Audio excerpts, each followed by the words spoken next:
Oh, beautiful,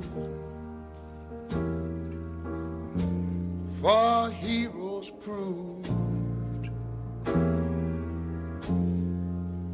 in liberating strife.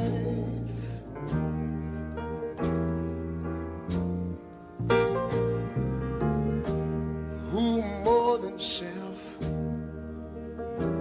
their country loved, and mercy more than life.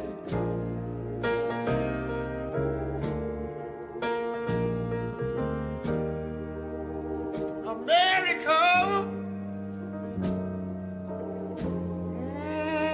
America, may God thy gold refine till all success be nobleness and every gain divine. When I was in school, we used to sing it something like this. Oh, beautiful, for spacious skies, for amber waves of grain,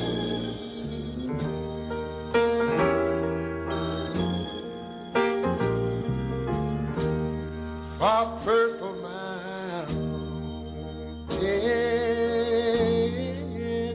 majesties, above the fruited plain. Look here, I'm talking about America, sweet America. God done shed his grace on thee. He crowned thy good, saving brotherhood from sea to shining sea.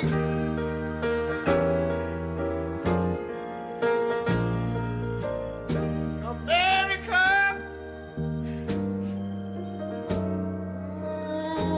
I love you, America, because my God done shed his grace on thee, and you ought to love him for it, because he crowned thy good. He told me he would save his brotherhood from sea to shining sea. Oh, Lord, thank you, Jesus. Shining sea.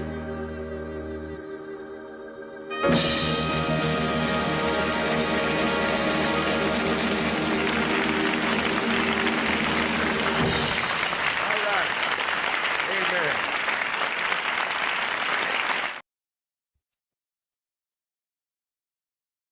Amen. It's not the 4th of July yet, chat, but happy 4th of July. 250 years.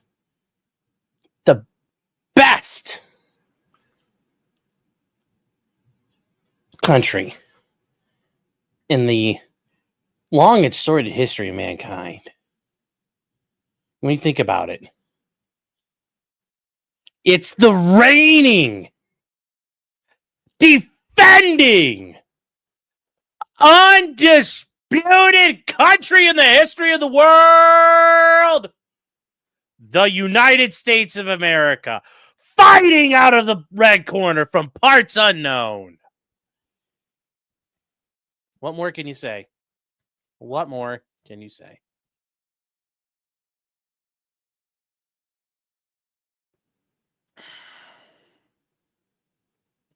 I mean, how?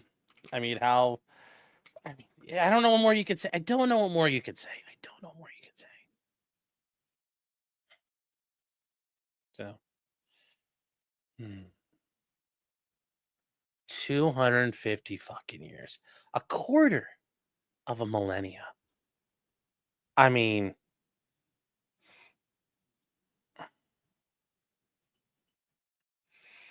yeah, they say we have the longest, most continuous constitution, the longest and most interrupted one. We have the best constitution, chat.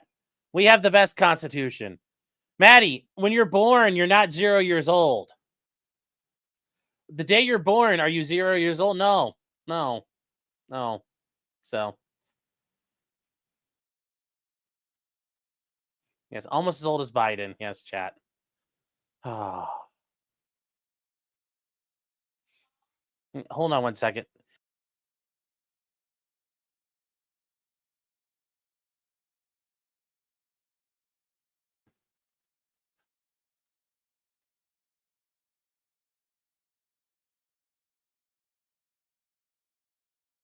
All right, chat.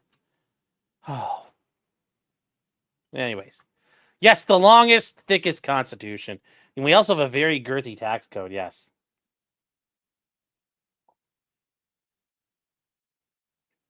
So, there we go.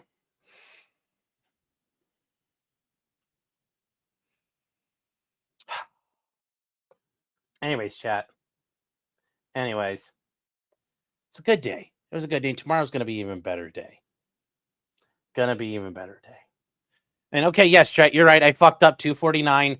Char. There. We're moving on now. We're not melanating this. Okay? So the tax revolt, yes. Yes.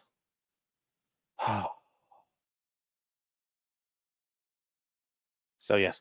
250 years from George Washington to steel toe. Yes, I know. That is where we've gone, chat. That is the trajectory our history has taken us here. So Big Chunk is saying my fireworks are going off. All this is going to be great. It's going to be great here. Not sure it's been a lot of fireworks. Some might see too much. Well, yes. Well, it's great news, but still, chat.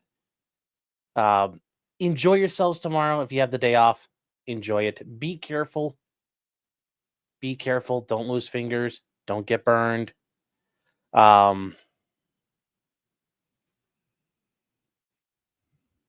Just be careful out there.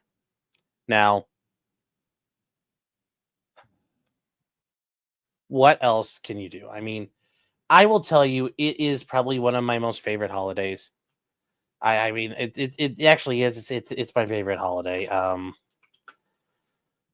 mean, you can't beat it. It's just what it is and what it does. It's so hard to beat. It's so hard to beat. So, but yeah, starting 250 years, starting the 250th anniversary tomorrow. Like I said, guys, yeah, today's 249, but tomorrow starts the 250th year. So, I know you guys like to joke, but it is the semi-quincentennial. So, suffer, chat. Suffer. You don't love America, and that's okay. You want to own the fat man so bad, you snub America. We don't tolerate that here. We don't tolerate that here. So, what's your go-to for a 4th of July breakfast? That's really not a thing for me. I mean, just having a breakfast is fine, but it's, having a nice cookout. You can have some ribs, some brats, whatever it is. Just whatever it is you're enjoying, enjoy it. You go out and you go out fish, and you're sitting on dock, you're drinking a nice cold brewski, wrapped up in a paper bag while you're out on a public pier. Whatever it is you're doing to enjoy America, celebrate it. Celebrate. I mean, a country founded on gun running, shooting at tax collectors. shooting at soldiers, making bootleg untaxed alcohol, and harassing your elected officials. I mean, no other country's got that kind of heritage yet. No other country still retains that heritage that runs through their veins. Oh. So it's going to be great. It's going to be great. I encourage all of you to enjoy yourselves. I encourage all of you to enjoy yourselves and just please take part. You guys are not American. I understand you might say like, well, I don't understand the big deal. I'm like, it's the vibe. I mean, the only thing, like the coolest thing you can do is like go to like a machine gun shoot on the 4th of July, or go to a rage, play a machine gun on the 4th of July. Like that's about the coolest thing you can do. And then you go light up a bunch of fireworks that were made in China and explode at random heights because they're made in China. There's so many ways you can enjoy the 4th of July. I mean, it's one of the best holidays because there's no gift giving. There's nothing attached to it. It's just a vibe. I mean, you know, using the super, it's just the vibe. That's it. It's somebody else's birthday party. It ain't yours, but everybody's stoked to go to it and be there. I mean, I just don't know how you can beat it. I just don't know how you can beat it. Yes. God bless the United States of America. So goddamn true. So goddamn true.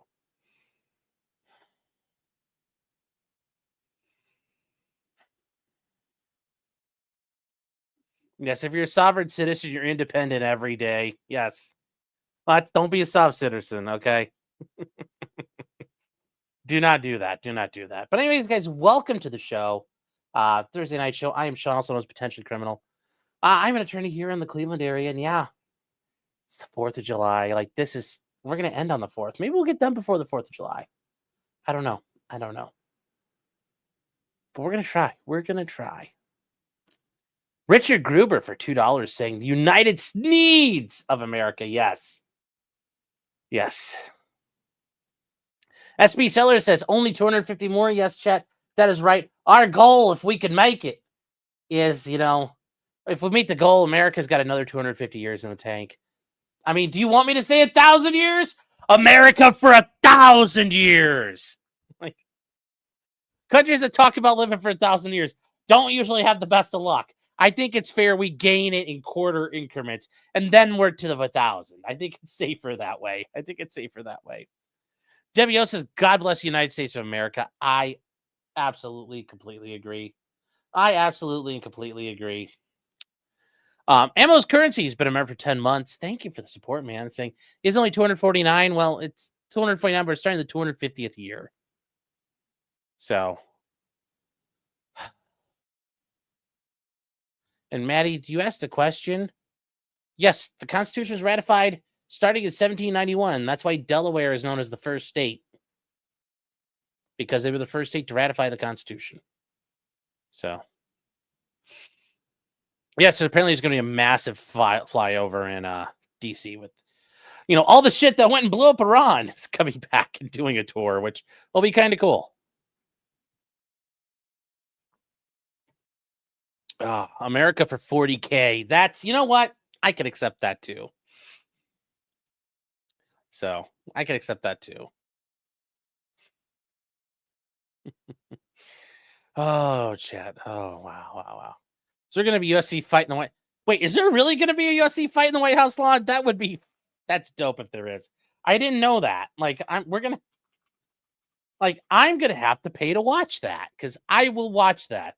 That is some Roman gladiatorial shit right there. That is can't beat it. Can't beat it if we're really going to do it. We can't beat it if we're really going to do it. We'll see. We'll see here. I mean, are you guys joking with me? It really is true. Oh, yeah. Oh, I'm looking forward to this. Johan Knoxville says, I'm going to build some freedom on that land, bitch. Jim, how you doing, Jim? Yes, tomorrow's the 250th Independence Day in the United States. Well, it's the 250th year. So we're getting there. Are we deporting to bring back 1960 levels of whiteness? I mean, I don't know. I don't know.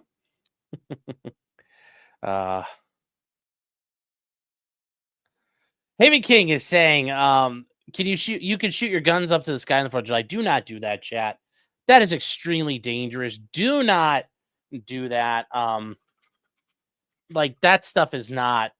I know it sounds hilarious, but don't do that stuff. That's very, very dangerous here. So yeah, that's just yeah.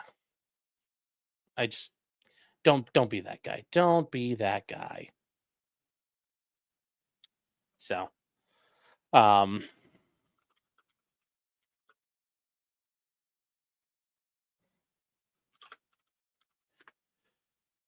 chat. So I guess we'll start off with the next best thing as we get to things here.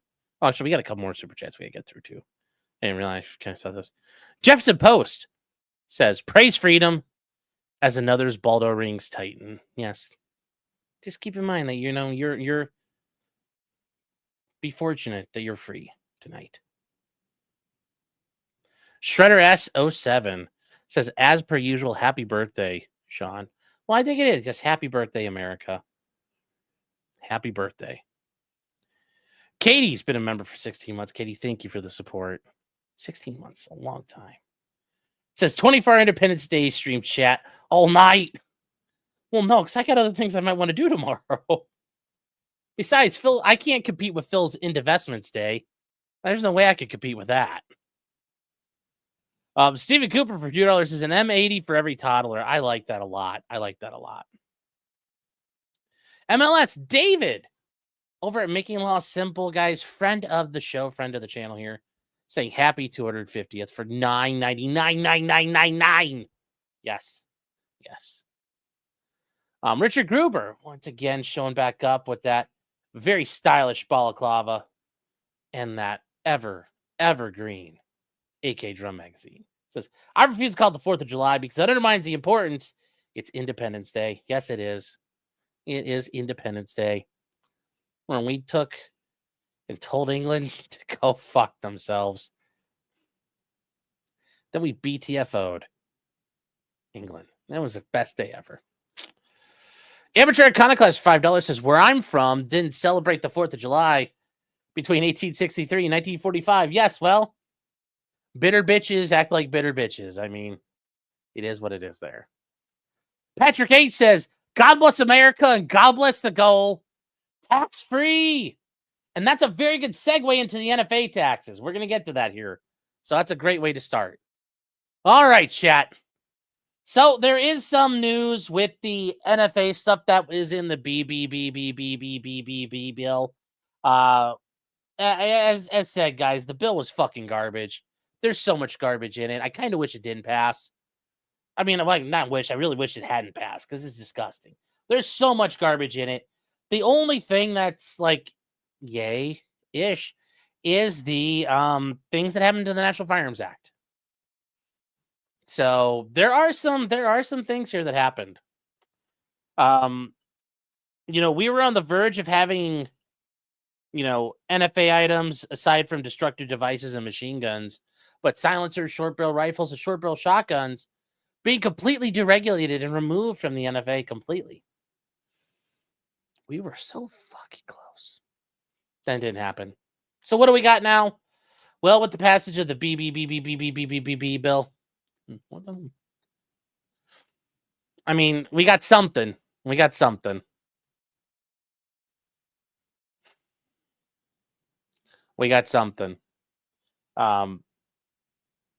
Passing anything else would require 60 votes. I don't fuck the parliamentarian. They could do whatever they wanted. They could do whatever they want. Fuck her. As long as it passes, it doesn't matter if the internal rules are violated. That's something that's been demonstrated multiple times when people challenge the legitimacy of the actions of the Senate or the House. As long as it passes, it doesn't matter anymore. It's deemed good. They could have just done what they wanted. But we have $0 taxes on NFA items right now, which Okay, cool. So it's tax-free, chat. $0 tax, which, God, it's going to turn into a years-long wait again with the amount of forms that are going to be going in. I mean, I'm halfway tempted to get a rock engraved with an as an NFA item at this point, just for the sake of it. So it's better than nothing, but it's still not that good. I mean, like I said, is it better to get nothing at all? Sure, but I guess, we suffer again, chat. We suffer again.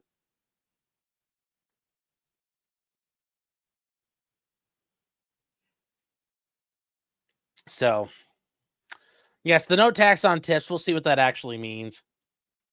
We'll see what that actually means. I doubt YouTube is going to say, "Hey, Sean, this is tax-free right now." I really wish they would, but they ain't doing that. They ain't doing that.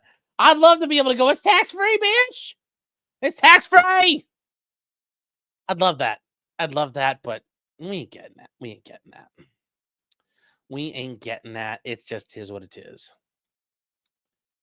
So, is it better than anything the Dems would have passed? Yeah, but God, the amount of garbage in it and the, things with AI and the different things that were in it. No, guys, there's a lot of garbage in that fucking bill. And it's like, Donnie, it's an awful fucking bill. So, seriously though, you're gonna print a lot of cans, yeah. James says, why couldn't we get rid of the NFA? Because politicians are spineless and they're cowards. Yeah, Massey was right. This is one of the times he's right. This is the one advantage. If you happen to have an SOT, or if you happen to be an individual owner and you would put all your shit in a trust, now the transfer taxes are $0. So now you can transfer everything for basically tax-free. So that is it's not the perfect thing. It's not the perfect thing, but yeah. I mean, no, it's just not just cans, SBRs, and all. It's not just them. So it's okay. Like I said, if this is all we get out of it, that's halfway decent. It's awful. It's awful that that's our cope of this entire bill being a disaster. Which, once again, guys, like, I remember Pisco's like upset or surprised. I'm like, wow, Trump's doing a lot of shit I don't like. And this is fucking one of them. This bill's fucking awful. This is our cope, is that we got this. This is our cope, chat. This is a cope session right now. It's a cope session right now. So, it just is what it is, guys. I guess it is what it is. So, have I seen the argument that a $0 tax highlights the unconstitutional nature of the NFA? If it's not a tax, then it infringes the Second Amendment. I'd love to think it's going to happen, but once again, I don't see a judge killing the NFA. I told you guys, still don't see it. Remember, the courts will say whatever they need to say to get around things. Just like the Obamacare thing. They said it's a tax, so it survived. They'll call it whatever they have to call it to keep it alive, because they're not going to they don't trust us with guns. They're scared of us, so we're never going to get what we need out of it, which really sucks. It's really boring. Like, it's really awful. So,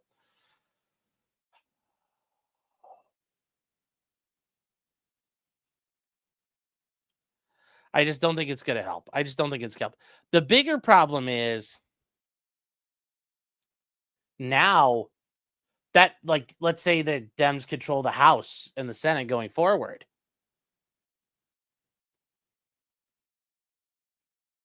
They can now jack it up to $10,000 because they'll do it through amendment. They'll make it $1,000, $500. Maybe they reinstate it back to $200. Who knows? Maybe it just gets left alone forever. I don't know. I'm just not counting on it. I'm just worried we're going to get like $20,000 NFA taxes, and that would be considered fine.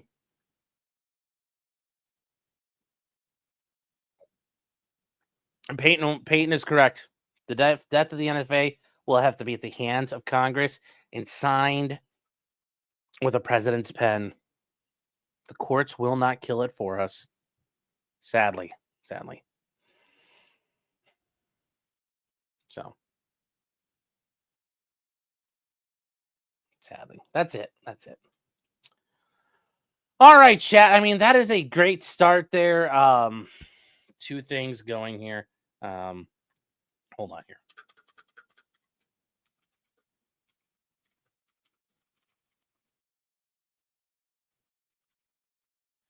Okay.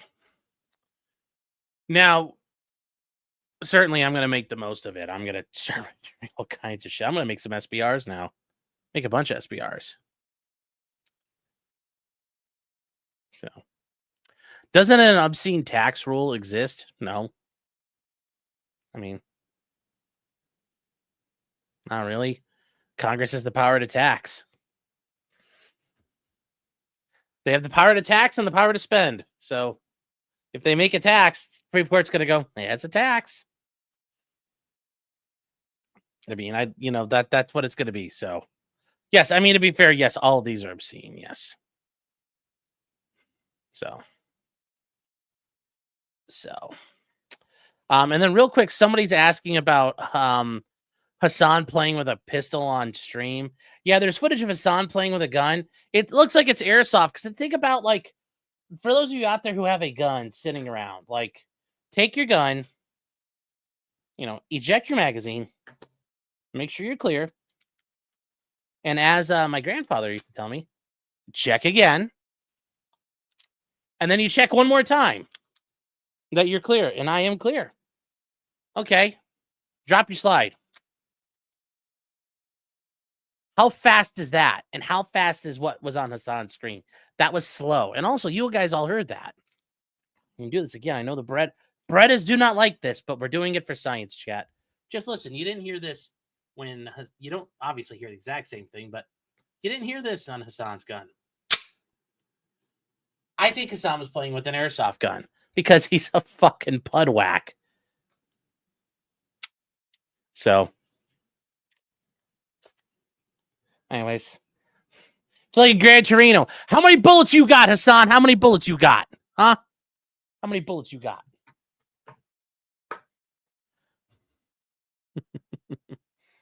Did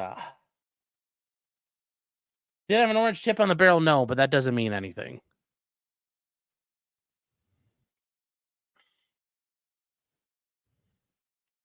Yeah, so he's had it before. Yeah. Okay, that makes sense then. Yeah, I'd be banned for it too. Yes. So I have an airsoft. Well, I do have an airsoft rifle. It's good to practice. You can practice in the garage with it. You can do ready up drills with it. So it's also a great way if you've ever gone to an airsoft field, just understanding like getting cover and like making sure you're behind things and you're like, oh wow, I'm caught. It's a thing out there. So all right. So we are gonna move on here. We are gonna move on to the real spirit of the 4th of July, the real spirit of America. And when you hear about what this guy in Florida did, you're just like,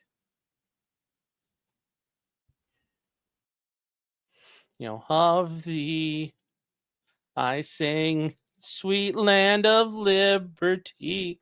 It gets your heart. It really pulls your heartstrings what this guy did to protect America.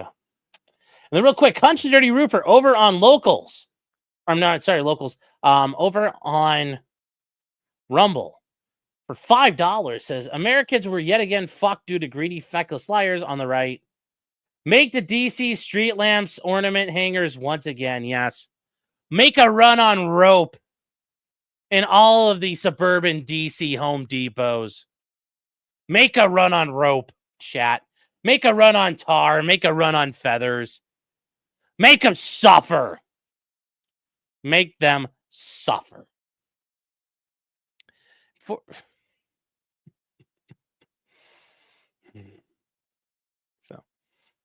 But from here, chat, we are going to move on to what this brave Florida man did.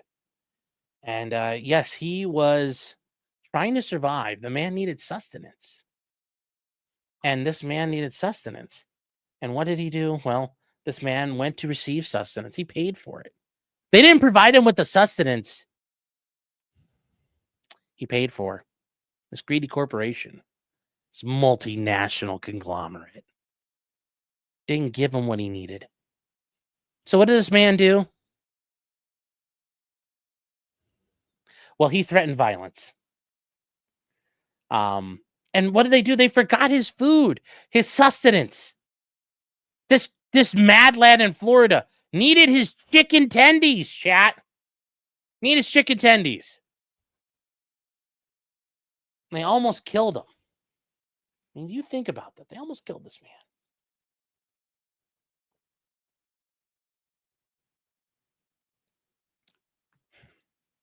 Now, he faces charges of a false report concerning use of a firearm.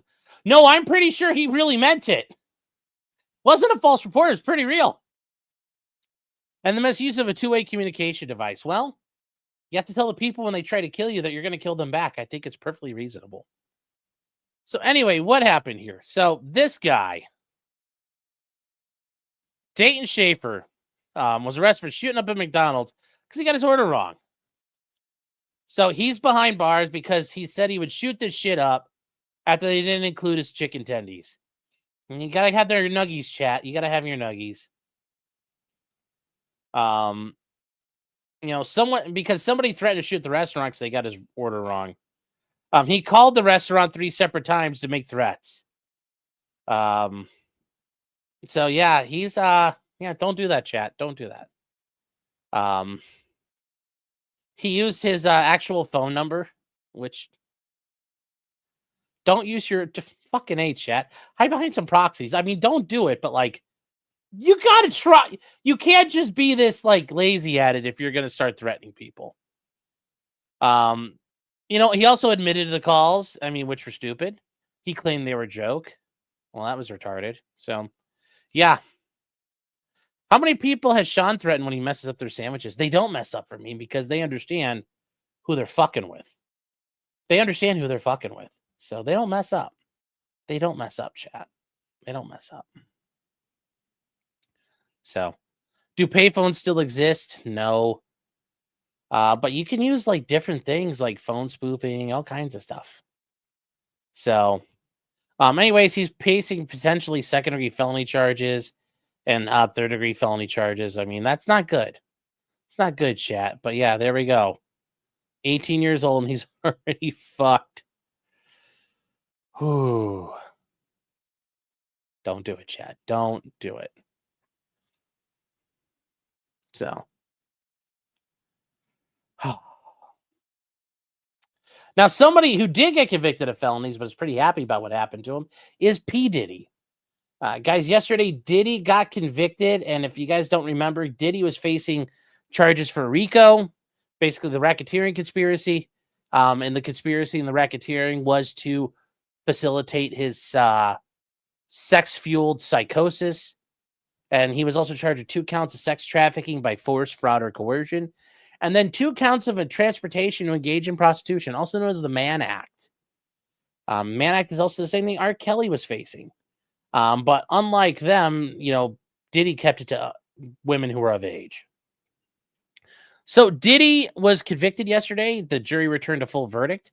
On Tuesday, chat, the jury had informed the court they had 4 out of the 5 reached verdicts on, and the judge told them figure out number 5. So they did. And what happened? Well, Diddy kind of escaped some really big things here. This is actually, this doesn't look like a win, but it's a big freaking win, chat. So he beats the racketeering, the RICO case. Could have been going away for life, especially with the sex trafficking. Like he was going to go away for life if he got convicted of this stuff. But this one here, he's looking at, possible 10 years. This one he's looking at possibly 10 years. So, it's not good, but this is a win. This is a win. And the reason why he won on this is because Cassie Ventura and these other women that he was fucking with, they all admitted, yeah, we got paid. Yeah, we could leave whatever we wanted. We hung around. Cassie Ventura got paid $20 million when she sued Diddy. And then Diddy settled out the next day. So, Diddy did he won. He won. He did very well. And yeah, he's in a lot better shape than he was. I'm sure he was shitting bricks this whole time. I'm sure he was like, his head was about to explode from panicking. But here he is now. Now, what also happened? Well, when the verdict got read, there was a court sketch artist. Like, he apparently like fell down on his chair and was like praying to God on it. And I don't blame him. He definitely won. He definitely got a load off him there. Now, Diddy did try to get his bail. The court said, lol, no. Right now, his sentencing is set for October 3rd. It might happen sooner, depending on what his attorneys can work out and the prosecution can work out. But right now, what we're looking at is what's going to happen to Diddy. And guys, I went over this on the stream yesterday. But for Diddy, when you get to these federal crimes, you use what's called the sentencing table and the sentencing guidelines. And you guys can download the federal sentencing guidelines, all 620 pages of it. Yes, it's a behemoth. And this tells you what the sentencing guidelines are and how to use them and how to apply them. And for right now, for Diddy, the biggest thing for him that helps him out a lot is he is at criminal level number 1. Okay, basically he has a level 0 or a 1 because he has no prior record. Notice if you have a record where you have certain convictions for things, these numbers just get worse and worse and worse as you go this way and as you go this way. They get worse and worse and worse. Now, the prosecutors, we went through this, their initial assessment is that Diddy starts about here, 15 to 21 months. Now, they think with all the and they did a basic rough count of some of the enhancing factors. There being fraud, there being coercion, that he had defaced firearms in the home, and that he hasn't accepted responsibility. They actually think Diddy starts here at level 24. Notice, 51 to 63 months. Diddy's looking at a lot of serious time. Yeah, these are months. No, the federal government does stuff in months for most of its offenses. Now, there are times where some of the offenses are listed as years, like in the statute, it's listed years. But for the federal government, no, this is all months right here. And then you get down to, like, after a while, you get down to like 405 months, 360 months to life. You know, it's guys getting 120 months in prison. You know, this stuff all happens. But as you can see, guys, these numbers are like, after a while, these are really fucking bad. These are really bad. You don't want to be down there. You don't want to be down at some of these numbers. So. Now, is Diddy going to get like no time at all? I don't think so. Do I think he's only going to get 15 to 21 months? No, because at this point, he's already served 10 months. He's already been in for 10 months right now. And by the time we get to October, that's, July, August, September, that's going to be like actually 13 to 14 months, I think, depending on how long he's been in at this point. So 13 to 14, maybe even like 15 months. Like 13 to 15 months, I think, is the issue here. Like, it could be 15 months. I mean, that means he'd already get time served on the lower end. Okay, well, that's not going to happen. Then you got other things you have to worry about with the feds. I mean, there's some good news. You do 85% of your time. That's kind of what happens there. You do 85% of your federal time. There are programs you can do to reduce things, but yeah, you pretty much do all your federal time. You do all your federal time. So you could do a lot. You could do a lot, but it's not looking good. It's not looking good for the diddler. Could he get 5 years in Club Fed? I could definitely see that. I could definitely see 4 or 5 years. And then he basically gets, 15 months knocked off for time served. Remember, all that time he's serving. So he gets time served there. So, 4 years turns into, a little more like, 2.5. But I think, yeah, he's definitely going to be doing some time. I can see him ultimately with 2 to 3 years. I don't think it's going to be as low as this, but I don't think it's going to be as high as that because the courts have heard all kinds of nasty shit from him. All these freak offs and stuff. Diddy sounds like a complete lunatic.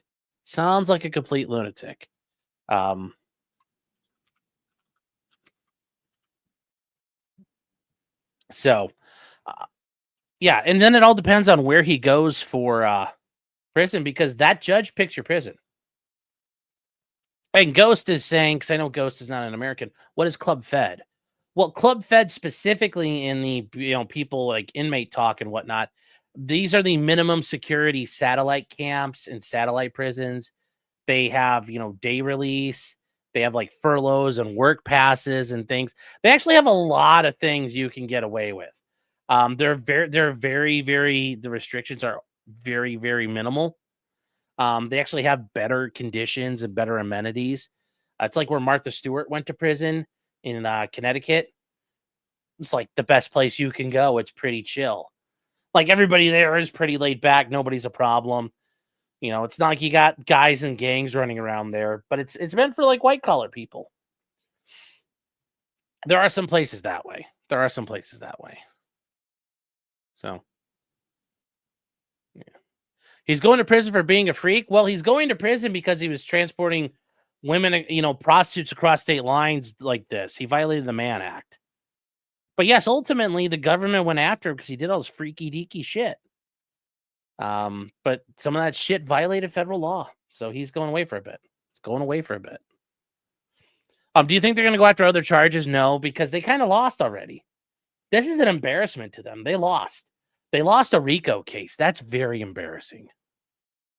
I mean, they wouldn't have done it if they thought they had a chance. So he might really enjoy prison.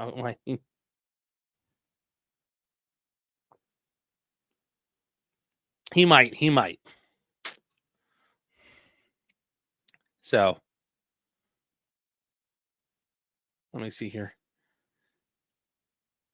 Todd Chrisley had a tough time in his Fed stint. Well, not everybody goes to Club Fed. Some people go to regular federal prisons, and those are rough. Some of them are rough. Some of them are problematic. So, let's see here. Let's see. I thought it's never RICO. In a civil trial, it's never RICO. RICO is a very common thing at the federal level. For criminal cases, RICO is a thing. It's in civil cases, RICO is never the answer. And guys, remember, the other thing is, too, for Diddy, he's like not a RICO guy. RICO was invented because there were no crimes to go after the mafia. They had to invent a crime because they couldn't prosecute the mafia bosses because they were so insulated.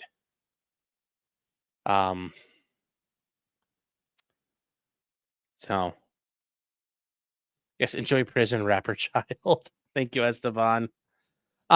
What am I doing? Says, could a state go after him? Yeah, the state of New York could probably go after him. But once again, you've got all these problems of now Cassie and this other woman, Jane, have said, yeah, it wasn't that big a deal. Like all that testimony's locked in. Those things are baked. Now, there's only so much you can really do. No, I mean, this is it. The feds took their swing and, they basically kind of had a glancing blow. So, how is there RICO without co-defendants? You don't have to have co-defendants. You can have unindicted co-conspirators, and that's not impossible. Like the RICO was Diddy was in charge of his, Diddy Enterprises, and all of his underlings helped make all this shit happen. So, yeah. Cosmos says my brother-in-law did 2 years in the feds for mortgage fraud. Yeah. Yep.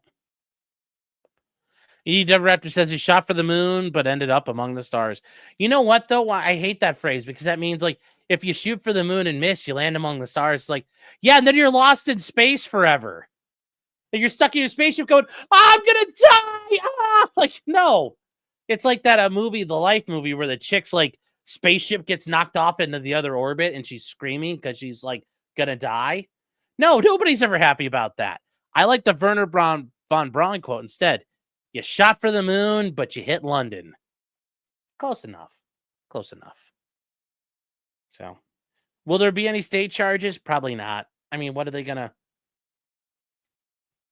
I mean, there's only so much they can do. The feds, like, they only really have jurisdiction inside their states, and it sounds like a lot of the stuff was,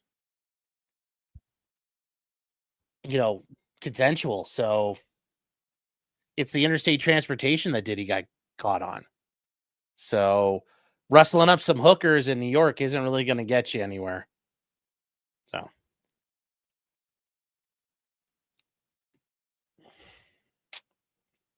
So those are two different movies. Gravity with Sandra Bullock is the Shut Off in Space movie. No, okay. George Clooney gets shot off into space and he's like, it's okay. Life is the one where like the lady's trying to land and the other, like both pods are going down and the one bumps her off into like she gets bumped off and skips out into space. God, that would be fucking scary. Or it's like Jon Favreau in freaking Deep Impact where he gets like ejected out in space from the comet, and he's just, you can hear him like in his space mask, you can hear him, he's just like, ah, and he's just like that's pretty much what you do there. It's pretty much what you do there. So yeah. So Popcorn Power said, can you explain the Mann Act? Yeah, so here we'll bring up the Mann Act. Okay. The Mann Act is the White Slave Trafficking Act. It's like the first human trafficking act. Is meant to combat like prostitution and to go after the mafia and organized crime. So here, let's bring it up. So let's see here.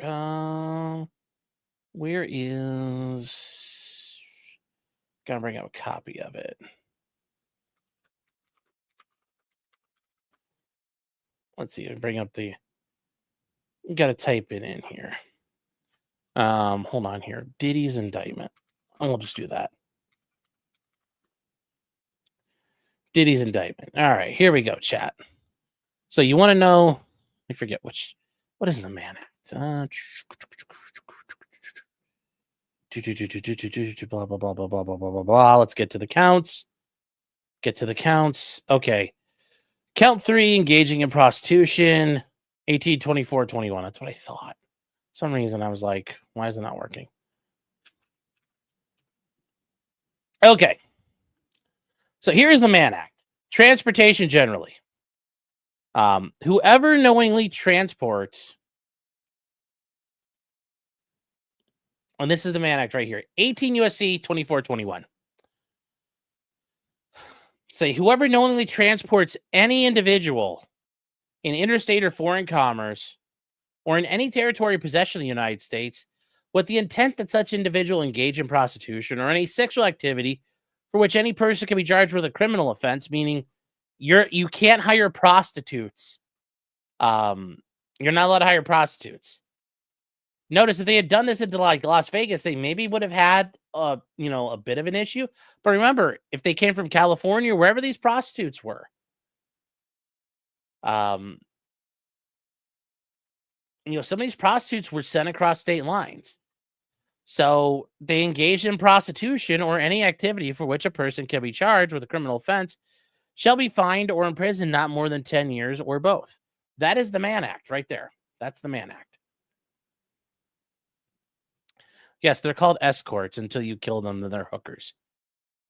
So if you were wondering, hold on here, is...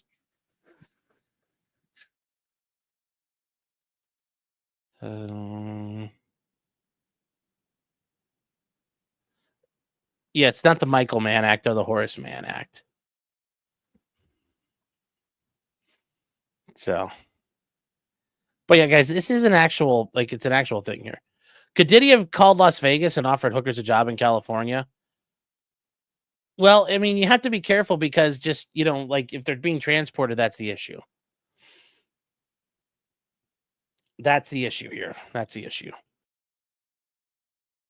What's the issue on the Mann Act or statute of limitations? I forget. Let me see if we can look that up. I don't recall at the top of my head. What is the, let's see here. Chapter 117. This is 18 USC, and then you can get here.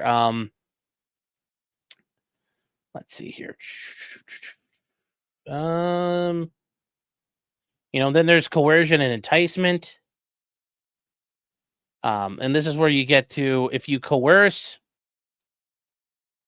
if you induce, entice, or coerce any person to do this, you can be fined up to 20 years. R. Kelly got convicted of some of this shit, guys. R. Kelly face some of this, you guys. This stuff is not. This stuff is, yeah, it's not good. It's not good. Then there's more of it in other spots here. Then there's also,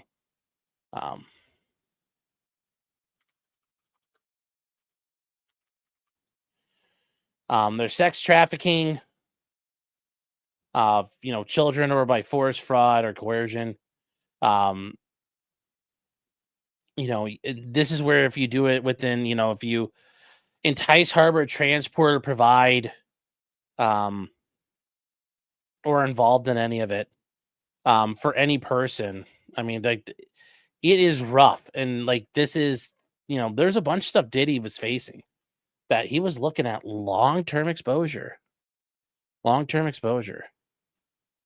Popcorn Power saying, so if Diddy didn't buy him a ticket, but the Las Vegas hookers had to buy their own ticket, is that still a violation?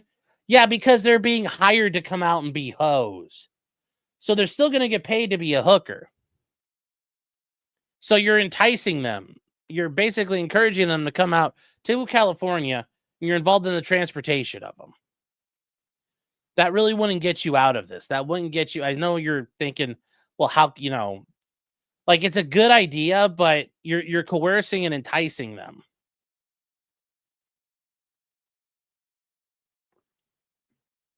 That's the thing here. That's the thing here. So, and it comes back to the statute itself here. Induces, entices, or coerces anybody. And that's the issue. Are you inducing, enticing, or coercing anyone? Well, come here, ho, and I'll pay you. So, yeah, that would take care of it. That's a very good question, though. It's a very good question. So Diddy's only safe action for the Mann Act would be to hire California hookers to work in California. I mean, yeah, you would just do it where you're at. Is probably the safest thing. Are you saying use hoes in local area codes? Yes.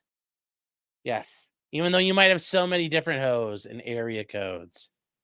Yes. So. Oh. Yes. Hire local, chat. That's right. Support local business. That's the moral.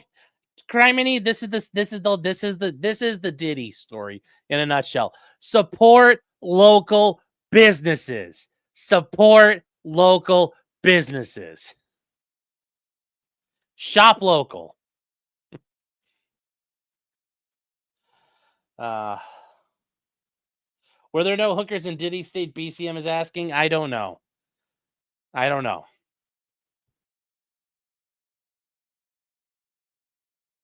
Oh. All right, chat. Moving on from there, there was some really ratchet shit that happened in the result of the Diddy trial. The verdict. This is outside the courthouse in New York at the SDNY. Like, this actually happened. Like, I'm not joking. Like, you're gonna have to see this and stuff for this.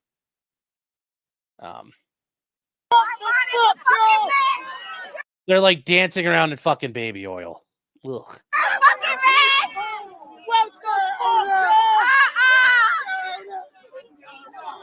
I mean, yes, because then now they got to be in front of the cameras, but still, like, these people had no dignity. Y'all are fucking wildin'. Look.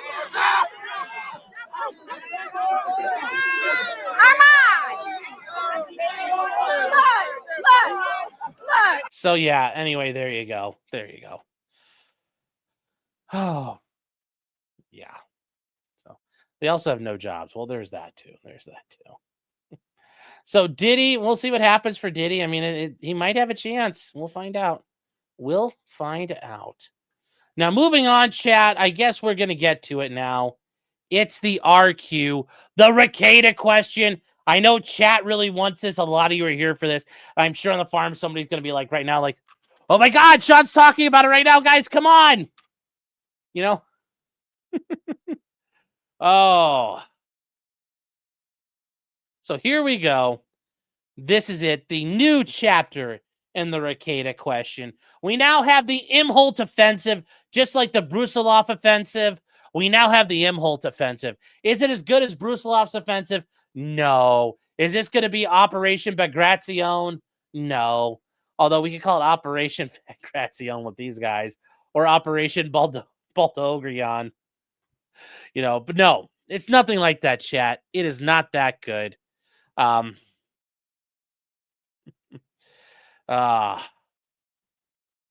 Read the arrest warrant. There is no warrant. I know what you're talking about. No. But guys, if you guys aren't familiar with the Rekeita question, when I mention the Rekeita question, I am talking about Nicholas Robert Rekeita, a lawyer, well, a guy who went to law school and a guy who had a law license in central Minnesota, who used to run a small law firm known as Rekeita Law, and then ran the channel Rekeita Law, even though it's not a law channel and never was a law channel. You know, famous for attempting to, law explain the interwebs, and then other people came along and realized they can law explain the interwebs a lot better, and have just like taken off on that, as it's happened, and left him in the dust. Although, is it really dust or is it cocaine particles in the air? We don't really know. We don't know.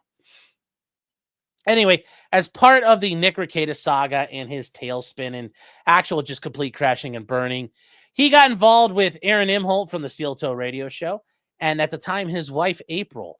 And they started swinging and swapping and doing a little fuck and suck and a lot of coke. And who really knows? I don't know. But it's 4 adult turds floating around in a toilet and, neglecting the shit out of all their kids. Aaron bailed out. I mean, I know Aaron says he bailed out, but I'm sure they kicked him out because they're like, he's not cool. And Nick's like, I get to have these hoes myself. So he kicked Aaron out and he banged the two, his 2 hoes, like, but Sean, one of them was wife. His 2 hoes. While they neglected their children. They ended up getting, Nick did the infamous Coke stream where he shows up on chat. He shows up on stream with his nose all powdered up. And then he, pretends to, he whacks it off halfway through the show while he's completely blitzed out of his mind. This is back last year in May. Within a day of that, the police obtained a search warrant, raided his house, find 26 grams of cocaine, chat. Yes, nearly an ounce of cocaine. He later pled it down, but at the time, found an ounce of everything put together, ketamine, all kinds of stuff all over the house. Apparently, the house was basically a Haitian refugee camp. At least from what we can tell, there probably weren't chickens and goats running around, but given the squalor, it probably would have made a lot of sense to walk around a corner and find like a goat and some chickens pecking at all the garbage. Anyways, the kids were taken out of the home, and allegedly things are all hunky-dory now. We don't really know. Nick ended up pleading out, being so brave to take the hit for his wife and then also his hoe. I mean, that's really going to make the wife feel great when he takes one up for the side piece too. So Nick is currently on probation, basically like a deferred adjudication or a diversion plan or whatever you want to call it, intervention. He's got 5 years to stay clean and be a good little boy. And then his case can get dismissed. I don't know if that's going to happen though. In the meantime though, Nick and Aaron have had a war of wits, and it's, when I say a war of wits, it's kind of like when you read about these countries like Honduras and El Salvador having a war in like 1969. Like they went to war. They had like a legit like shooting war over a fucking soccer game. Like there was a soccer game that the 2 countries had. And like by the end of the game, there were like airstrikes. Like Honduran, like F4 Corsairs were like fucking shooting at things. I mean, it's just really sad. It's really sad. You're like, oh, the little, like, Central American countries are like having a little slap fight. Pretty much. And this is what Nick and Aaron are doing right now. They are having a slap fight. It's just the Coom wars, the Coom campaign, if you will, of this whole situation. I don't know how else to call it. Yes. What is stronger, chat? The unstoppable force meets the immovable object. The Baldo versus the Steel Toe. Who will win? It's like Rocky 4. It's like,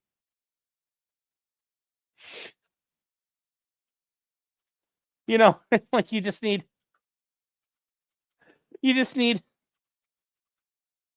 You just need Survivor to do this. It's like two almost collide, jealous lovers. It's a primitive clash, spending years of frustration. Bravely we hope against all hopes. There's so many lulls at stake.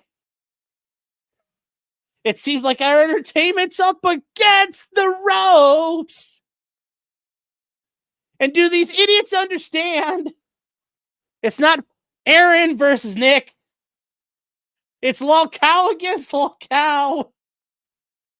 I can't do the rest of it. But just, yes, this isn't the Soviet Union and the USSR. This isn't the USSR and America going at it. This isn't the Miracle on Ice.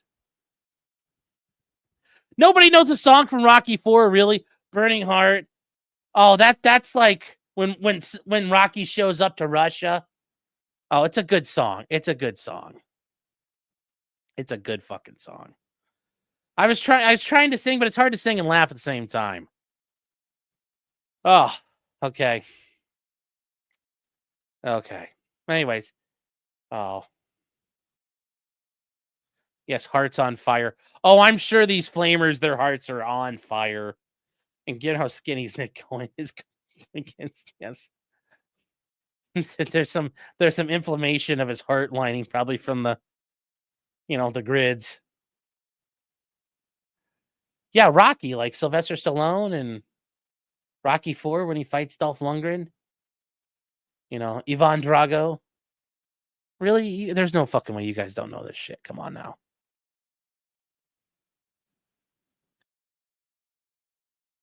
Yes, Living in America is the song people know from that movie, but I'm not going to disgrace. That is a banger of a song from James Brown. And when he comes out and does that, you can't get in the way of that song. That song is amazing. I would not dare sully James Brown's song like that. I would not sully Living in America. So that was supposed to be Hearts on Fire. No, there's Burning Heart where Stallone gets off the airplane, and he's like getting there, and it's like two worlds collide, rival nations. It's a primitive clash, venting years of frustration. Like there's a whole song there. It's not like where he's playing with the rocks and then Drago's running up the treadmill and stuff. No, that's Hearts on Fire. Different song, chat. And I only know this because my wrestling coach, we used to like especially at the end when we do when he just started trying to gas us at the end, we had to do just like all the shit we were doing. That would play. He really liked the soundtrack, so I got to listen to it all the fucking time. Really learned all of it. So he had the entire Rocky soundtrack. So yes, tell about when a bimbo. Yes, Keanu outflanked the Baldo. Yes, she did. Yes. Urethras are on fire. I'm sure they are. Rocky totally stopped the Cold War. Yes, it did. Rocky IV did. Oh, yes. If he dies, he dies. Yes. Yes, Ivan Drago. So. Oh, it's a shitty song. You guys are horrible people. Yes. Survivor's the band. Yeah. Did I say Foreigner or Survivor? So. Keanu to Rekeita. Yes. She's like Patton. She's like, Rekeita, you son of a bitch. I read your book. And she just starts BTFOing him there. Oh. So anyway, Aaron, as he was getting ready for his plea hearing last week, his sentencing, Nick shows up with his own victim impact statement, and so does Kayla. And once again, chat, like, is it really Kayla's? I'm sure it was very much like, sign this, Kayla. I'm sure it wasn't. I'm sure it's like, sign this, god damn it. I typed it up for you, Kayla. And I love how people are so mad that, like, why can't Kayla be a victim? I don't think she's a fucking victim. Like, come on now. Don't Baldo wash for her either. So, anyways, Aaron's stuff got kicked out to October, the day before Diddy, actually. And in the meantime, last week, Nick got served with just. Here's the thing. I honestly didn't think this was going to happen, but it fucking did. It did. A harassment restraining order, an HRO. You know, I will say Minnesota's pretty gay. We don't have this kind of crap in Ohio. If you go and cry to the court, these guys are harassing me, you know what the court's going to say? Quit being a bitch. But this is all the paperwork. And guys, Aaron is not a stroke victim. This is just how Aaron writes. It is really bad. So I'm sure you know, guys, this courtesy MN Public Records. I don't know why this is like, it's almost in the same level of like the way they're hiding stuff. But anyways, this is the funny part here. This is a certificate of process for it. And they tried to, so on the 27th of June, at the house in the city of Wilmar, 2201 23rd Street. Now, you think, wait, that's not Nick's address. You're like, wait, hold on. I want to know where that's at. Well, where do you think that is, chat? Because you know what you could do on the map? On the map? On the map? On the map? The Candy Ojai County Sheriff's Office. The Candy Ojai County Sheriff's Office. Wait, so Nick had to go to the sheriff's office to get the restraint, the harassment order? Yes, because they tried to serve it on him twice.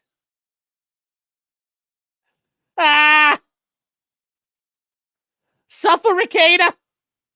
He wouldn't even show up to the door. The police showed up to his door, and he's like, "Kids, hide! Hide in your trash piles! Red alert! Red alert!"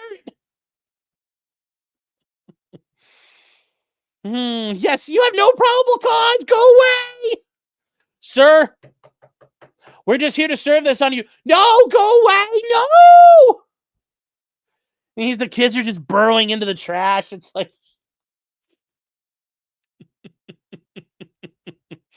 They're just getting ready to run. Yes. Under the laundry. Now. He's hiding. It's like the Jews hiding when the SS comes by. You must hide under the floorboards. Oh. So, yes, yes, Nick had to go pick it up because they told him we tried serving you. Now you have to come to us. And I forgot. This is the sheriff's writing. The deputy who did it. But anyways, yeah, that's fucking hilarious. So Nick had to dodge. I remember reading that when I first read this, I was like, wait, that's not Nick's address. I'm like, and it's in the city of Wilmar, which is the county seat. And I'm like, oh no, Nick ducked him. Now, what happened here? So what happened? At this point, Nick was served with the harassment restraining order. And what happened in this? Well, you got the notice of filing, and it says, you know, you are notified that an order was filed on this date, dated June 26th. And this is how Nick got served. Nick got served. And this is all the paperwork that went along with it. Now, chat, this is where this was done ex parte. Why am I not allowed to? Why can't, Uh-oh. What? Hold on. Oh, don't do this to me. I hate this shit. That's why I don't like it when, like, I'm at Public Records. You got to figure out a better way to put this shit online. Because when you do it like this, it is hard to find it. Or it's hard to use it. Because it's like we have to protect it. Or like you guys are worried about getting found out. I'm like, just send it to me and I'll post it up. I'm not afraid. Like, I'll just post it. Let Nick suffer. Let him suffer. So let's try to bring this back up again because it's trying to refresh in my. Okay, so there we go. Finally came back. All right. So this is an ex parte order. What does that mean for Aaron? Well, this means for Aaron, he got this done ex parte, which means just, he's like, well, I went to the court and he asked the court for this, and he filled out the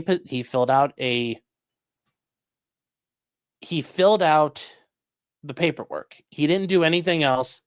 The court just let him do it, and they took the bare minimum.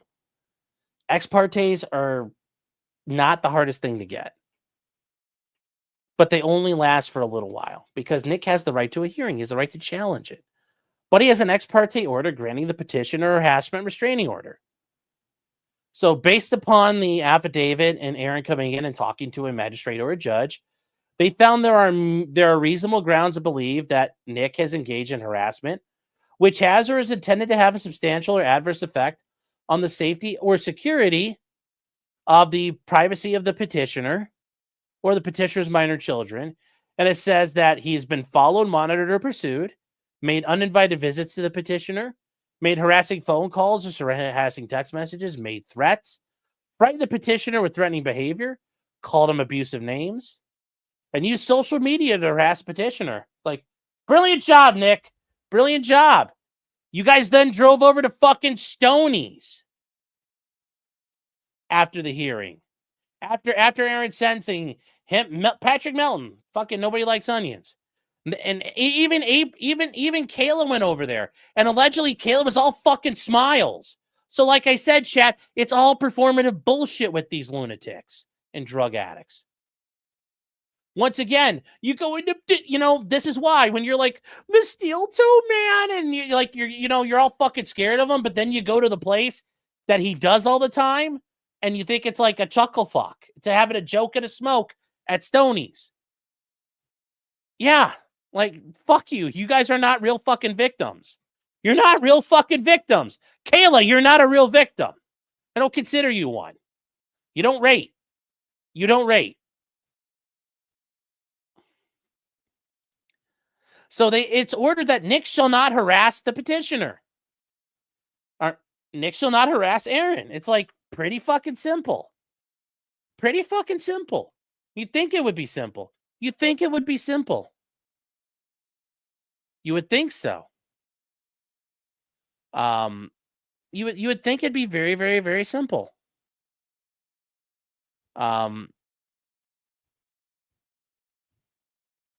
This is pretty straightforward here. And then it moves on. It moves on further. And I don't know why this is still up because it won't let me use it. So it says that the minor children are subject to guardian in the petition. Nick shall have no indirect contact with petitioner. Okay, good. It does not cover Aaron's children. So I guess that's good. Nick can't, get them exposed to cocaine, which is a good thing. The relief granted does not extend to the minor children subject to guardianship. The relief requested is denied because the harassment is not directed at the minor children or person subject to guardianship. Nick is prohibited from being within 1,000 feet of Aaron's house. If you guys didn't know, it's where Aaron lived. I mean, that's already kind of out there. So I don't feel bad about that. And Aaron's not going to shit his pants over that and cry. They say, any relief that is not requested above is denied. This order is in effect until June 26, 2026. Which means it's a 1-year thing, unless changed by a later court order. The respondent can ask the court to change or vacate the restraining order by filing a request for hearing within 20 days of the date of service. Now, this is interesting. I did not know, this is not how it would work. Like in Ohio, you are automatically, the court sets a hearing date. You automatically get your hearing. You don't have to ask for one. The court automatically sets a hearing date on an ex parte order, which is something when I read this the first time, I'm like, yeah, that doesn't sit well with me. They should automatically, if you're doing this, they should have the hearing that by law, it should automatically happen. So, now Aaron could request a hearing, he didn't get one. So we're going to move on to the next step here. They say that every police department, including those responsible for this,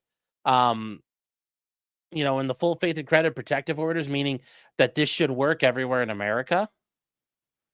This doesn't just work in Minnesota. So that is important here. And they go on to notice, they have a couple different notices here. If a hearing is scheduled, the harass and Nick doesn't show up, which he has a habit of doing, chat, the habit of not showing up, the harassment order may be granted. Failure to appear will not be a defense of criminal charges for violation of this order. If you don't attend the hearing, the case may be dismissed. If Aaron doesn't attend, I mean, that makes sense. So what does it mean right now for Nick? Right now, Nick can't talk about Aaron. But guess what, the smartest man in Spicer, Minnesota did? As he got this. I will give $1,000 for the first person to give me a video compilation of one public mention of me per day by any Imholt since April 11th, 2024. I disclaim and condemn any comments or chats to any Imholts on any social media platform. Does that include your comments and chats? Because you fucking talk about Aaron basically everywhere. I mean, you don't have any comments on your own channel because you don't stream. But when you go on with everybody else, you can't fucking shut up about it. And I guess, Nick, I'll give you free advice because, I'm a fat fucking whale. So Sean the Law Whale says, don't talk when there's a protection order. That's a free one for you, Nick. It's a free one. And yes, Nick has not actually paid this, apparently. Nick has not actually, somebody did pay for the bounty, or someone provided the bounty, and he still hasn't paid yet, which you're like, I mean, given Nick doesn't pay his fucking bills. Didn't pay his fucking mortgage. Do you expect him to pay you guys? Like, kind of funny, I guess. Kind of funny and weird. So there are other things here. You guys can read what Aaron put in, which if you guys are interested in that, we are going to get to that here. So the next stuff over, this is Aaron's form. It's an order regarding the fee waiver. So he says that he wants to, they're pointing out the petition is involving the following: monitoring or pursuing someone through any technological means. And they say it's order that the petitioner's filing fee and others are waived. The petitioner should not be required to pay any fees in this case. Nick's filing fees are waived, which I don't think there should be fees if you're the respondent. If you're forced to respond to something, you should never have to pay fees for that. That should never be an issue there. That should never be an issue. If you're forced to respond, you shouldn't be on that. So anyways, this is from Aaron. This is stuff he put out there. And he says, I'm requesting my address be kept confidential. He says, I'm requesting my address. My address is currently this. He said, I'm requesting my phone number to be kept private. But I'm sure that's already out there as far as things go. So, the email address will be seen, and that's going to be out there. He fills out the respondent information. This is a form, like it's a form you type up and print out. Talks about all the stuff for Nick. As far as their phone numbers, they are what they are, chat. They say divorce, currently living together, live together. What's your relationship? Former friend. Aww. Aww. Yes, he should have called him an ex-lover. Yes. Yes. But how can they, as Michael Bolton said, chat, how can we be lovers if we can't be friends? But I don't think that's a problem for them. I think they can be lovers even if they aren't friends. They can just hate fuck. So, this is just, they point out what Nick has done. He says he's shown up to businesses I work with to harass the ownership in hopes I will be there. I mean, that's true. He constantly threatens myself, hints at the fact I should have been killed on his ex account. Yeah, Nick said that at one point. He's like, people put you in the dirt. It's like, motherfucker, you talk so fucking hard for the softest fucking man in the world. And he talks about people being put in the dirt. It's like, have you ever fucking even punched somebody? Like, 100 years ago, your community may have beat you with fucking axe handles for the way you treat your kids. So I'm just saying, if you really want to talk about how communities used to govern themselves, like, I can tell you what would have happened to somebody who handles your family the way you've handled your family. The community would have regulated your ass hard. He says here, he's accessed my Google account without authorization, posted screenshots of my Google search history. It claims he shared my information with others. He's appeared on numerous YouTube channels, including his own and NLO, and encouraged people to report me to law enforcement, and has gathered people in public places to harass or intimidate me. Yeah. Yes, the brave libertarian now running to the government skirt. He made a message on me. He made a message to me on the signaling app telling me to kill myself because I refused to come over to his house and continue swinging with him. Now, it's funny. It's like the way it's swinging, and then it's like, with him! Does that mean, like, no, I will not make out with you? Is that Aaron's way of saying that? I don't know. It's very, Aaron, you made this very vague, man. You should have included, like, star, I am not gay. But you didn't, which makes me concerned. Brother, I'm just saying, man, that's, like, not a good thing. Oh, buddy. Oh, no. So, and they say Nick continues to make threats publicly, continues others to harass me. And if I had reset my Google passwords, he would still have unauthorized access to my online activity. He's read my emails and then harassed the recipients of those emails. Yeah. Yep, the tables have turned, Nick. Nothing there. More as far as what's happened here. They've shown this is a pattern of attending public events, knowing that attending is harassing. He says, using Twitter and YouTube, I hate it's just X, to make veiled threats I should be dead for talking to the police about his cocaine arrest. Yeah.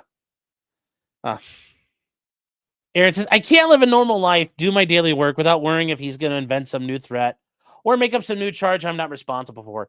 Ever since his arrest and my cooperation with police and his access to my account, I've been worried he could come to my house and cause trouble, especially when my children are home. I'm not going to lie, chat. I would pay fucking money. For Nick to stand out in Aaron's driveway screaming and going, pugilist, come outside. Chaos is here to ruin your day. Be like the gayest fucking anime ever. Dragon Ball licking Z is what that would be. But notice, and like, it'd be funny because they come out and it's just like biggest and faggiest retard fight ever.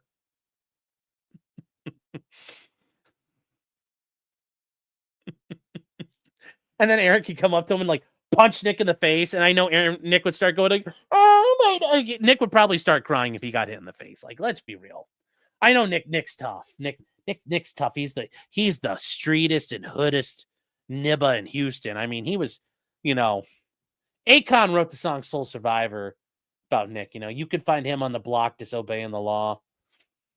And just like Afina Shakur, Celeste Rekeita was raised in a ghetto king in a war. I mean, that part's true. Nas was right as well. I'm sure Nick would just start crying as he got punched in the face. And as he's doing that, Aaron could say, like, it could be getting filmed. Like, it could get filmed. I imagine this in my head. This is where Aaron could do something totally cringe, but it'd be fucking hilarious. And he'd be like, I guess chaos was just a theory. He could turn around and be like, I guess chaos was just a theory after all.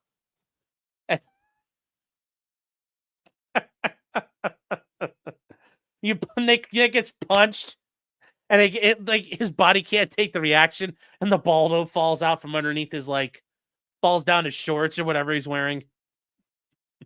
Yes, the battle of Aaron's driveway.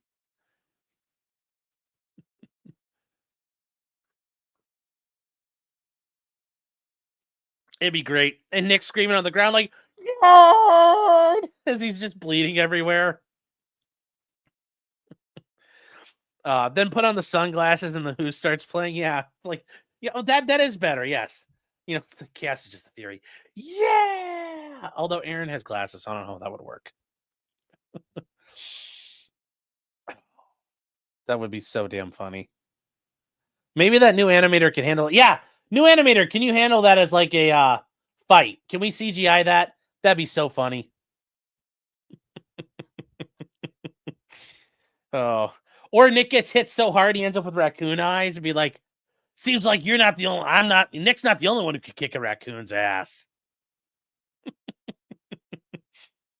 Oh, man, you come straight out of a comic book. Well, and it's funny because I don't read comic books. Oh. So, it's Creator Clash 3. Be Creator Cringe 3. Yeah, well, that would work because, iDubbbz gets cucked by Anissa, so Nick can show up and get cucked. They can have the cuck fight. Him and iDubbbz would be great. And we are going to move on. So to finish up the rest of what Aaron did here. Sorry, I just was like reading this. He's like, I can't live a daily life or do my daily work. I know, because he's thinking about his lover. This is what love does to you, chat. This is what love does to you. And that's a good thing that love does this to us. So, yes, and they say, do you believe the harassment will continue? Yes. Nick seems unhinged in regards to me and obsessed with inflicting whatever kind of punishment he feels I deserve. I do believe I do believe Nick could get physical at some point. Well, remember, it's Aaron's the one about Nick says Aaron's not consensual, so Nick's physicality might be like, oops, help me, step cuck brother, I dropped something. So what does he say? He wants a reasonable distance around my home. 1,000 feet should be sufficient.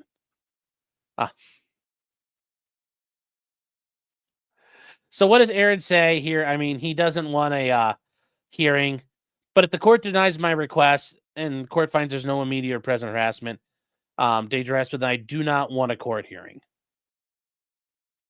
So, and then you just go through all of this, and he says he wants 1 year, which is less than 2 years from today. That's very astute point. He says, I have 2 prior restraining orders against Nick, listed at number 6 above. The respondent has violated a prior restraining order between us on 2 or more occasions. I understand the court will likely schedule a hearing for any request over 2 years. And that, I mean, it should have been required anyway. But Nick today, or actually on the 30th, jumps into the fray. Nick jumps into the fray. And here he comes. Here he comes, screaming. You can hear the baldos, the war drums getting beat on with the baldos in the distance. So what do we have? We have a hearing set for July 15th at 3:30 p.m. in Stearns County. Now, this is interesting. You're expected to appear fully prepared. Any documents, photos, audio exhibits, or recordings you want an officer to consider at the hearing or trial called exhibits or evidence. Wow. It's almost like Judge Wenzel didn't really? Apparently in Stearns County, everything put on the digital exhibit system is considered exhibits or evidence. Wow. I mean, we're going to call back to the whole fucking body cam thing right now. Isn't that kind of interesting? It's almost like I put this in an email and sent it to a guy named Matthew Harden and Oliver Bromke for like, hey guys, you might want to consider this. Yeah. Interesting. In Stearns County, they consider it. Huh. It must be submitted to the court before the hearing through the MNDES, unless an exception applies. And they say, and this is all sent. Okay, great. And who shows up again, chat? Frank White. Nick's savior from the court trial. And you're like, wait, he didn't save Nick. Well, you're right. He didn't. He literally helped Nick eat shit and wrote his name on it for some reason. But anyways, yes, Frank White is now coming in. Frank White has entered his appearance, which you're like, ooh, good for you, Nick. Good for you. And what do they do in the meantime? They wanted to remove the Honorable Ellen Moss from presiding on any further hearings. I don't know. I guess Nick's afraid to deal with a woman judge. I'm sure he told us, Frank, we got to get rid of the woman judge. If I go in there, I'm going to call her. If she doesn't do what I want, I'm going to call her fat. And Frank's like, yeah, we should probably fix that. So Nick, well, I gotta get a new judge, please. Ooh. You know, times are tough in Baldo land. Oh, God. So sad. So sad.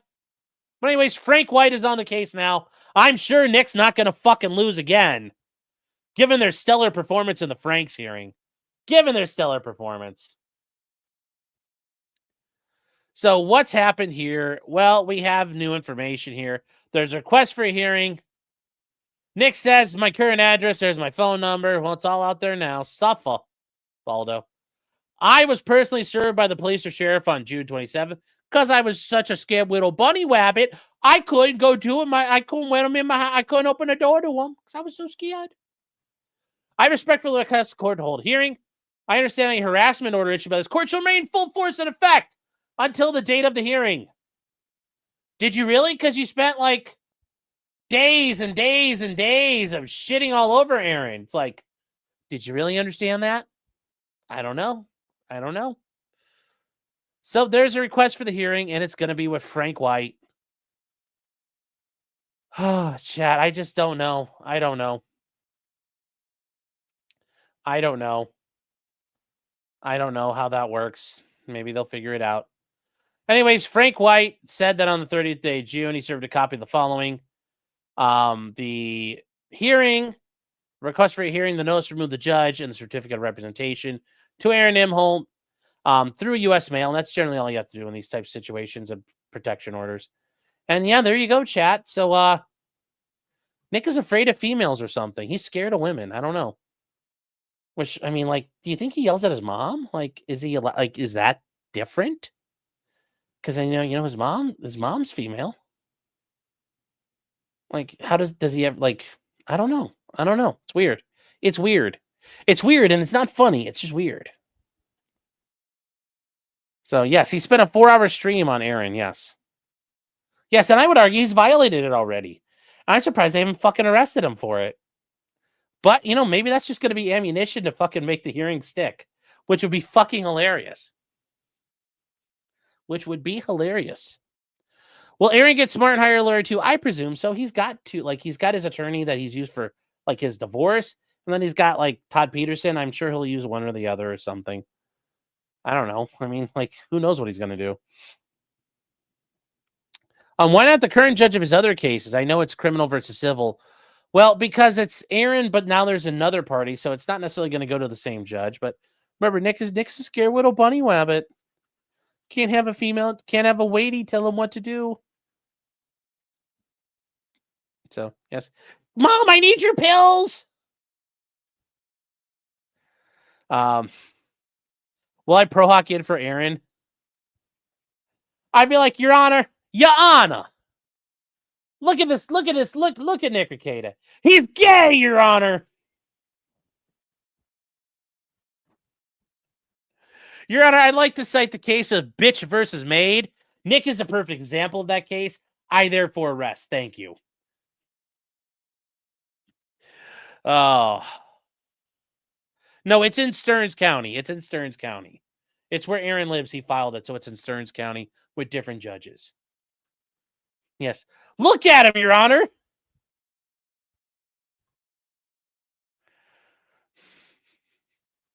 Yes, Your Honor. I'd like to cite Stoney's Bar. And chat, while we are at it real quick, we need to do shout out to Stoney's Bar. Remember, chat, to our sponsors tonight. One of them is Stoney's Bar and Grill. And that's right, chat. Stoney's Bar and Grill at 158 East Broadway Street in Rockville, Minnesota, chat. Stoney's is the place to go. It's still the 3rd of July, chat. It's 10 o'clock. It's still bike night, chat. I don't know what more you want. Chat. I mean, it is, chat, like, come on now.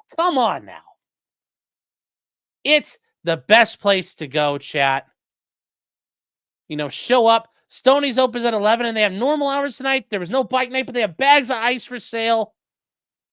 And I mean, what more can you want? Because this bar, Stoney's, when Patrick Melton and Nick Rekeita showed their disgusting scumbag faces when they weren't sucking each other off, showed up. You know what Cheeto said? Get the fuck out of my bar. No bitches allowed. And they just moped on out of there. They didn't the balls stand up to Cheeto. They're just like, okay. And they walked out like little girls. They didn't want to they don't want to cause problems. Because they're little girls. Stonies is based. Based. I mean, would they have been more based if there were a couple of guys outside with sticks beating the shit out of people? Sure. Didn't happen. But, maybe chat one day. One day the gods may smile upon us. So. Yeah, no, he threw them out like Uncle Phil. Well, that would have been hilarious if that happened that way. But chat, it is Stoney's at 1580 East Broadway Street in Rockville, Minnesota. Stoney's your place to go. Home of the $2.50 cans. Oh, and it's a great weekend, chat. It's only Thursday night. We have a 3-day weekend. Like the song goes, I don't have to be me till Monday. I don't have to be me till Monday. And that's true for you, too. Got a 3-day weekend, chat. So.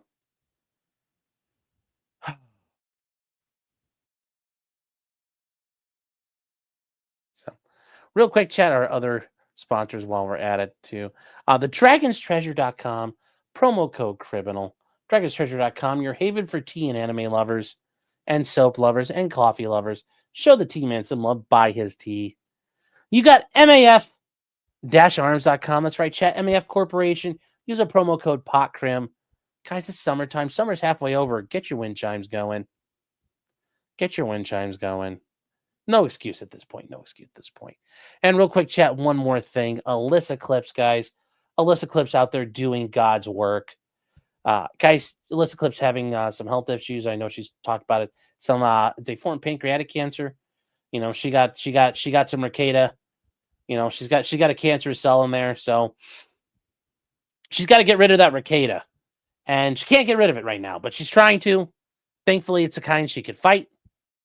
So help her get rid of that Rekeita. Give her a dono, help her out, buy her a coffee, send her some Venmo if you appreciate what she's done. And she's clipped her heart out over the past, couple of years about this stuff. So definitely help her out. I know she would appreciate it, as would I. So let's keep going. Was it cancer confirmed? Yeah, I mean, yeah, it's there. It's there. So, yeah. So, yeah, she has a Rekieta growing on her pancreas. She has pancreatic Rekieta. Pancreatic Rekieta. Maybe we can get the American Rekieta. Maybe we can get them to change their name. If we raise enough money, will they change their name to the American Rekieta Society? That would be funny. That would be funny. Bill, yes, she should clip her cancer. That's a very yes, if only she could do that. If only she could do that. There's a lot she's trying to deal with here.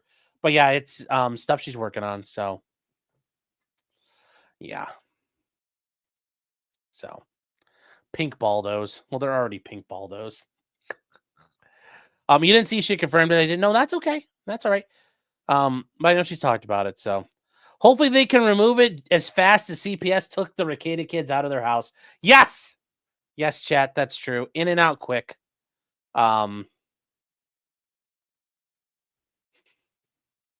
So. Oh.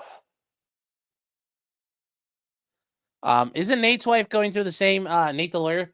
No, Nate the lawyer, it sounds like they caught everything like really early and it's not a pancreatic thing. But she had a surgery and they got whatever they were, the mass they were looking for. So it sounds like she's actually in a very good prognosis that they're going to be able to do some like radiation or a little bit of chemo and she'll be good to go. So it sounds like Nate's wife is going to be, she's not out of the woods yet, but she's doing all right, which is good. Yeah, that's actually a good question. Can you sprinkle cocaine on a tumor? What'll happen? I wonder if that'll work. Unless you should ask your doctor, like, have you studied the medicinal effects of, if you put cocaine on my tumor, will it allow my body to accept more cancer? No, she does have pancreatic cancer. It's pancreatic. It's on her pancreas. She does. We're talking about Nate the lawyer's wife too, Sellers. So, yes. Oh. El Augusto says, your first date's confirmed with Alyssa's clip. Should she hand it out or tweet? I'm pretty sure she commented on stuff there. If I commented a little too early, I'm sorry, Alyssa. My apology.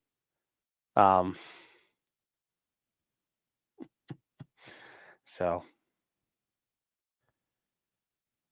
anyways, we're going to move on there, chat. But yes, Nick is going to have to go into court and fight the protection order, which will be fucking hilarious. Only people could be there. If only people could be there to comment on it. So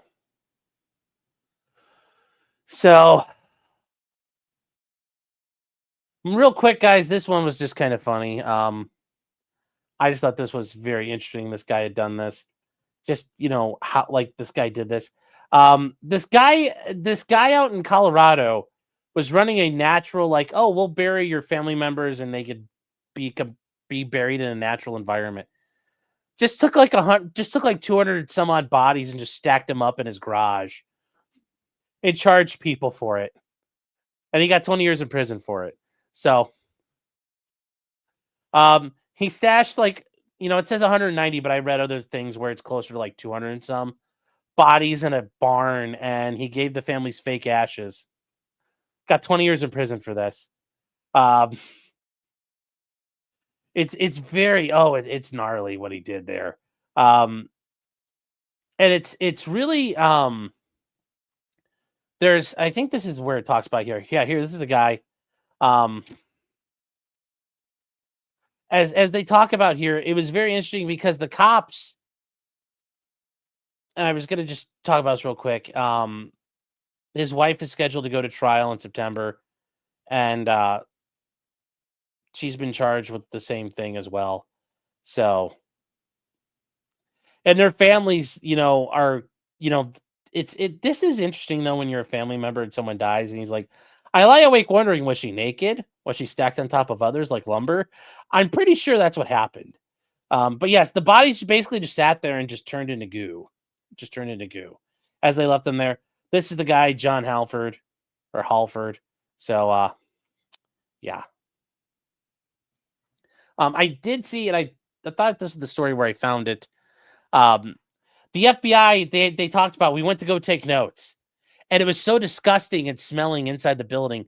Their notes reeked. So they had to stand there outside and transfer the notes to clean paper in open air so they could have new notes. And they had a camera they were taking pictures with. And the camera, they had to throw the camera away because the camera smelled like fucking dead bodies. And a lot of the equipment they used in that building, they had to throw it away because it smelled like fucking dead bodies. I mean, just nasty. Tief and Lau says no one smelled it. Well, they're kind of out in the countryside. So I mean, that's, and I think there's this is kind of out in the middle of nowhere. It's kind of out in there's some room. You're not going to smell it right away. So, but people were realizing that they weren't getting what they got as far as things are concerned there. Just something not to do. Just not to do it. Yeah. Nick Rekeita said I could stack bodies in a rotting barn, bitch. Yeah. Yeah, I'm sure all their clothes stunk too. Oh, I'm sure. They had to throw away all their clothes. It's like, suffer, feds. I don't feel bad for the FBI. I'm going to build a mortuary on that land. Don says this happened with my dog. I am very sorry to hear that, man. So sorry. Oh. Yes, somebody eat some of that goo. Oh, no. That's awful, chat. Do not. That's not a funny joke. Chat. Oh, I'm sure it stunk to high hell. So. Was he planning on shipping, though, a pepperoni maker? Yes! Jefferson Post, this is dry-aged. Patrick Thomas is getting the dry-aged human beef for his pepperonis. It's dry-aged. 6 months. Ew. Dry-aged pepperoni. I'm not sure it'd be very good. Although, technically, you could call that blood sausage. Oh. Yeah, that's just not good. That's not good.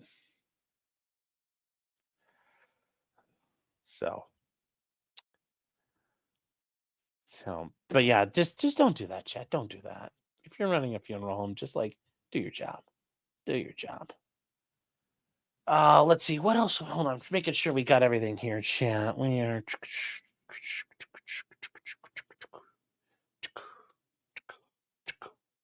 All right, we are making our way through. All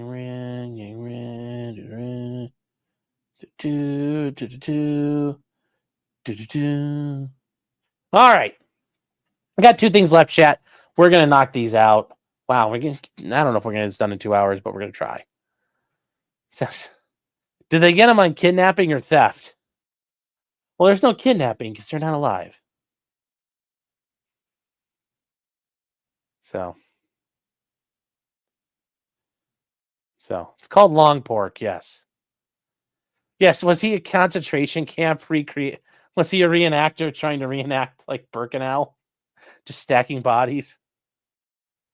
Oh. Well, who was delivering the bodies? Well, funeral homes would deliver them because it was like a natural like mortuary. That was part of like his appeal. Like they would do natural cremations and stuff like that. So no, it wasn't grave robbing because like the person died, the funeral home then sent it to them for disposal. So yes, he was trying to figure out, can you really do 6 million? Oh. Now from here, guys, moving on, there was some fun in the Supreme Court. The Supreme Court BTFO'd a district judge. And this goes to the case that occurred a couple days ago. And it's the DHS versus DVD case. And some of you are thinking, well, the government must be VHS people because they tried to deport DVD. No, DVD is an immigrant who was here illegally. And they were going to deport him to Sudan. And he's like, I don't want that. So what happened on June 23rd? Well, the government sought a stay because the district court was like, no, you can't do that. I'm enjoining you. And they went up through, and this is the United States District Court for Massachusetts. Anyways, the injunction there is stayed pending the disposition of the appeal in the United States Court of Appeals for the First Circuit. So at that point, everything's on hold. Justice Sotomayor, Kagan, and Jackson spend then 18 pages of reeing and screaming, which we're not going to get to. So makes sense. You can move people. Well, the brave judge in Massachusetts pulled a Reddit tier move, and he did an electronic order immediately after that. Notice it's entered 6/23. So Judge Brian E. Murphy, what did he do? So he says the emergency motion by plaintiff is denied is unnecessary. He says the court's May 21st order is in full effect, and notwithstanding today's stay of the preliminary injunction. And notice what he cites here. He cites Sotomayor's dissent. So he cites the losing side. And Sotomayor says the remedial orders were not before the Supreme Court because the government hadn't appealed them. And he says, for the avoidance of doubt and to the extent the plaintiffs NM and DD are indeed subject to third country removal, they are included among the individuals referenced in the May 21st order. So he's trying to say, well, you didn't actually say that. Trying to Redditeer his way through it. And the Supreme Court, they had to get involved here. And this, I think, guys, we're going to, now Karen Reed's over and get back into like the Trump stuff and stuff with the courts. There was a motion for clarification, which the courts are like, well, I guess we have to get involved again. A motion for clarification here. What happened? What happened? So July 3rd. So today, chat, today. So it says the district court on April 18th preliminarily enjoined the government from removing any alien to any country not explicitly provided for on the alien's order of removal without following procedures designed to enable the alien to seek relief under the Convention Against Torture, which is true. You can claim I can't go to that country because I'll be tortured. That is an international treaty. It's a convention. and other cruel and inhuman, degrading treatment or punishment. It's known as CAT. It is a real thing. It is a treaty the U.S. is a signatory to. It says the district court later found the government had violated that injunction by failing to provide 6 class members a meaningful opportunity to insert these claims. On May 21st, the district court issued an order on remedy, directing the government to follow specific procedures. The government sought a stay of the injunction before our court. And they say on June 23rd, we stayed the preliminary injunction. Later that day, however, the court issued a minute order, which is an order, stating that the remedial order remained in full force and effect, notwithstanding our stay of the injunction. The only authority it cited was the dissent from the stay order. The government has moved for a clarification on this. And it argues the stay of the injunction prevents the court from enforcing things, and that's true. And the petitioners, the aliens are saying the district court correctly understood the order to remain in effect despite our stay, because the May 21st order effectively operates as a remedy for contempt. And the Supreme Court is saying, look, we're going to have to explain things, I guess. They say our order stayed the injunction in full. The May order cannot now be used to enforce an injunction that our stay rendered unenforceable. They say even if we accepted the characterization of the May 21st order as a remedy, it would to coerce the government into compliance and would be unenforceable given our stay of the injunction. They say despite the provocative language, a claim a lower court has failed to give effect to an order of this court is properly addressed here. They're saying, assuming as we do that the district court will now conform its order to our previous stay. Notice they're saying, assuming as we do, meaning we know you're going to follow it now because we just fucking told you. We'll cease enforcing the injunction through the May 21st order. We have no occasion to reach the government's other request for relief. They say we have no occasion to reach your other issues. And they just BTFO this judge in Massachusetts. Even Justice Kagan had to concur. But notice it's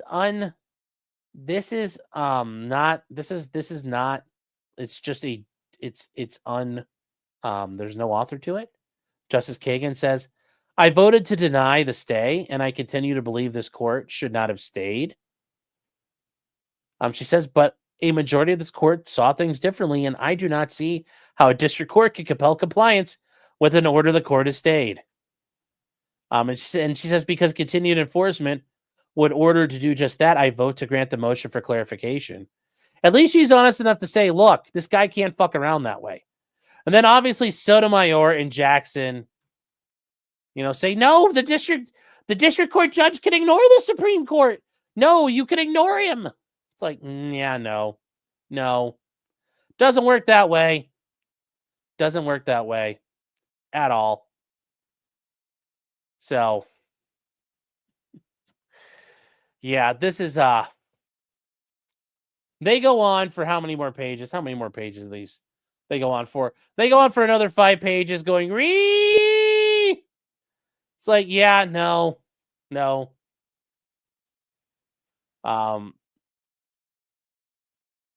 Yeah, well,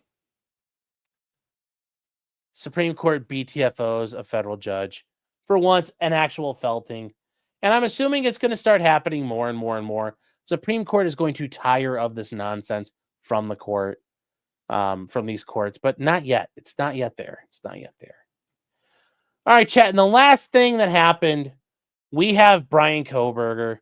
Yes, guys, Bryan Kohberger, he ended up pleading guilty yesterday to the 4 counts of murder and 1 count of burglary. If you guys have not seen it, he did enter a plea agreement yesterday. And this is the agreement that he entered into. And it's pretty simple. This is the agreement here. So this is just the thing that is kind of previewing that. So we're going to go through this real quick here and end for the night. So he entered guilty pleas to the following counts: 1 count of burglary, the felony in count 1, murder in the first degree, murder in the first degree, murder in the first degree, and murder in the first degree. The defendant, Bryan Kohberger, is agreeing to be sentenced to 10 years fixed for count 1. He will see fixed consecutive life sentences for counts 2 through 5. So therefore, there you go. He's never getting out. He's agreeing to that. And then what does this go through here? Well, it says the state can seek restitution orders regarding funeral expenses, which he'll never be able to pay back. They understand the nature of the charge that Bryan has pleaded guilty to. They acknowledge he's not being coerced or entering his plea of guilty. The consequences of pleading guilty, including the maximum penalties that may be imposed, mandatory minimums, and that by pleading guilty, he waives his rights to a jury trial to confront his accusers and refrain from incriminating himself.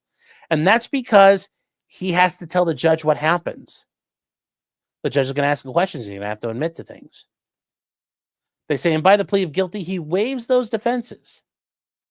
And he understands that if he were to go to trial, he would have a right to appeal, including any issues decided on the court regarding prior to his guilty plea, any rulings on the admissibility of evidence, the judgment, including the finding of guilt, the guilty plea, and the sentence.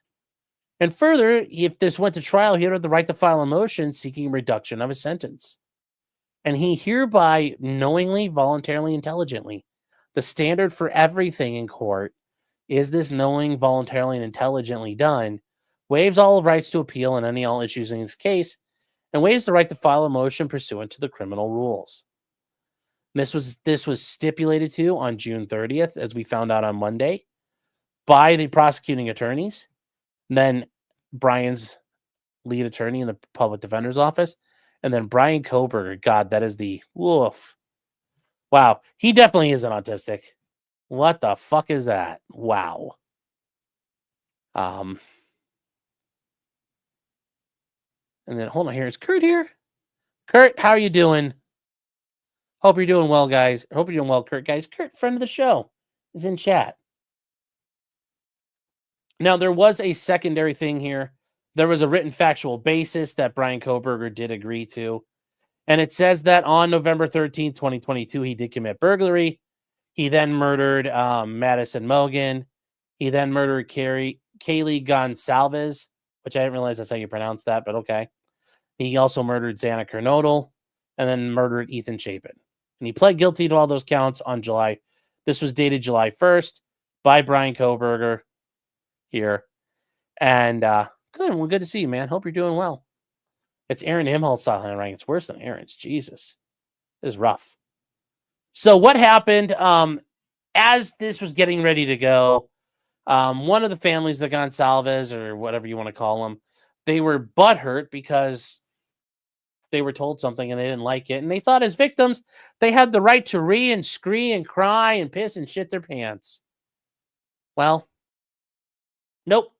Because the other two of the families didn't like it, but 2 of them did.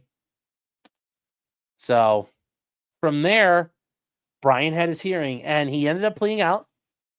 And this is interesting because this shows us what happened. And it's the actual factual basis is what's important here, you guys. I want you guys to listen to this because the prosecutor is going to explain what happens. And yeah, I kind of think he did it. Like, he's not just admitting to it. Moscow, Idaho, kill and murder Xana Kernodle, a human being. Yes. And did Okay, so that is him asking the last people, who did you kill? He's saying yes. you do that willfully, unlawfully, deliberately, with premeditation and malice aforethought? Yes. And then on, we're about November 13th, 2022, again in late. We're gonna.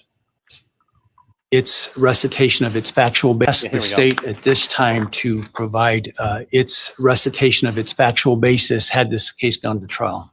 Thank you, Your Honor. So this is the state explaining.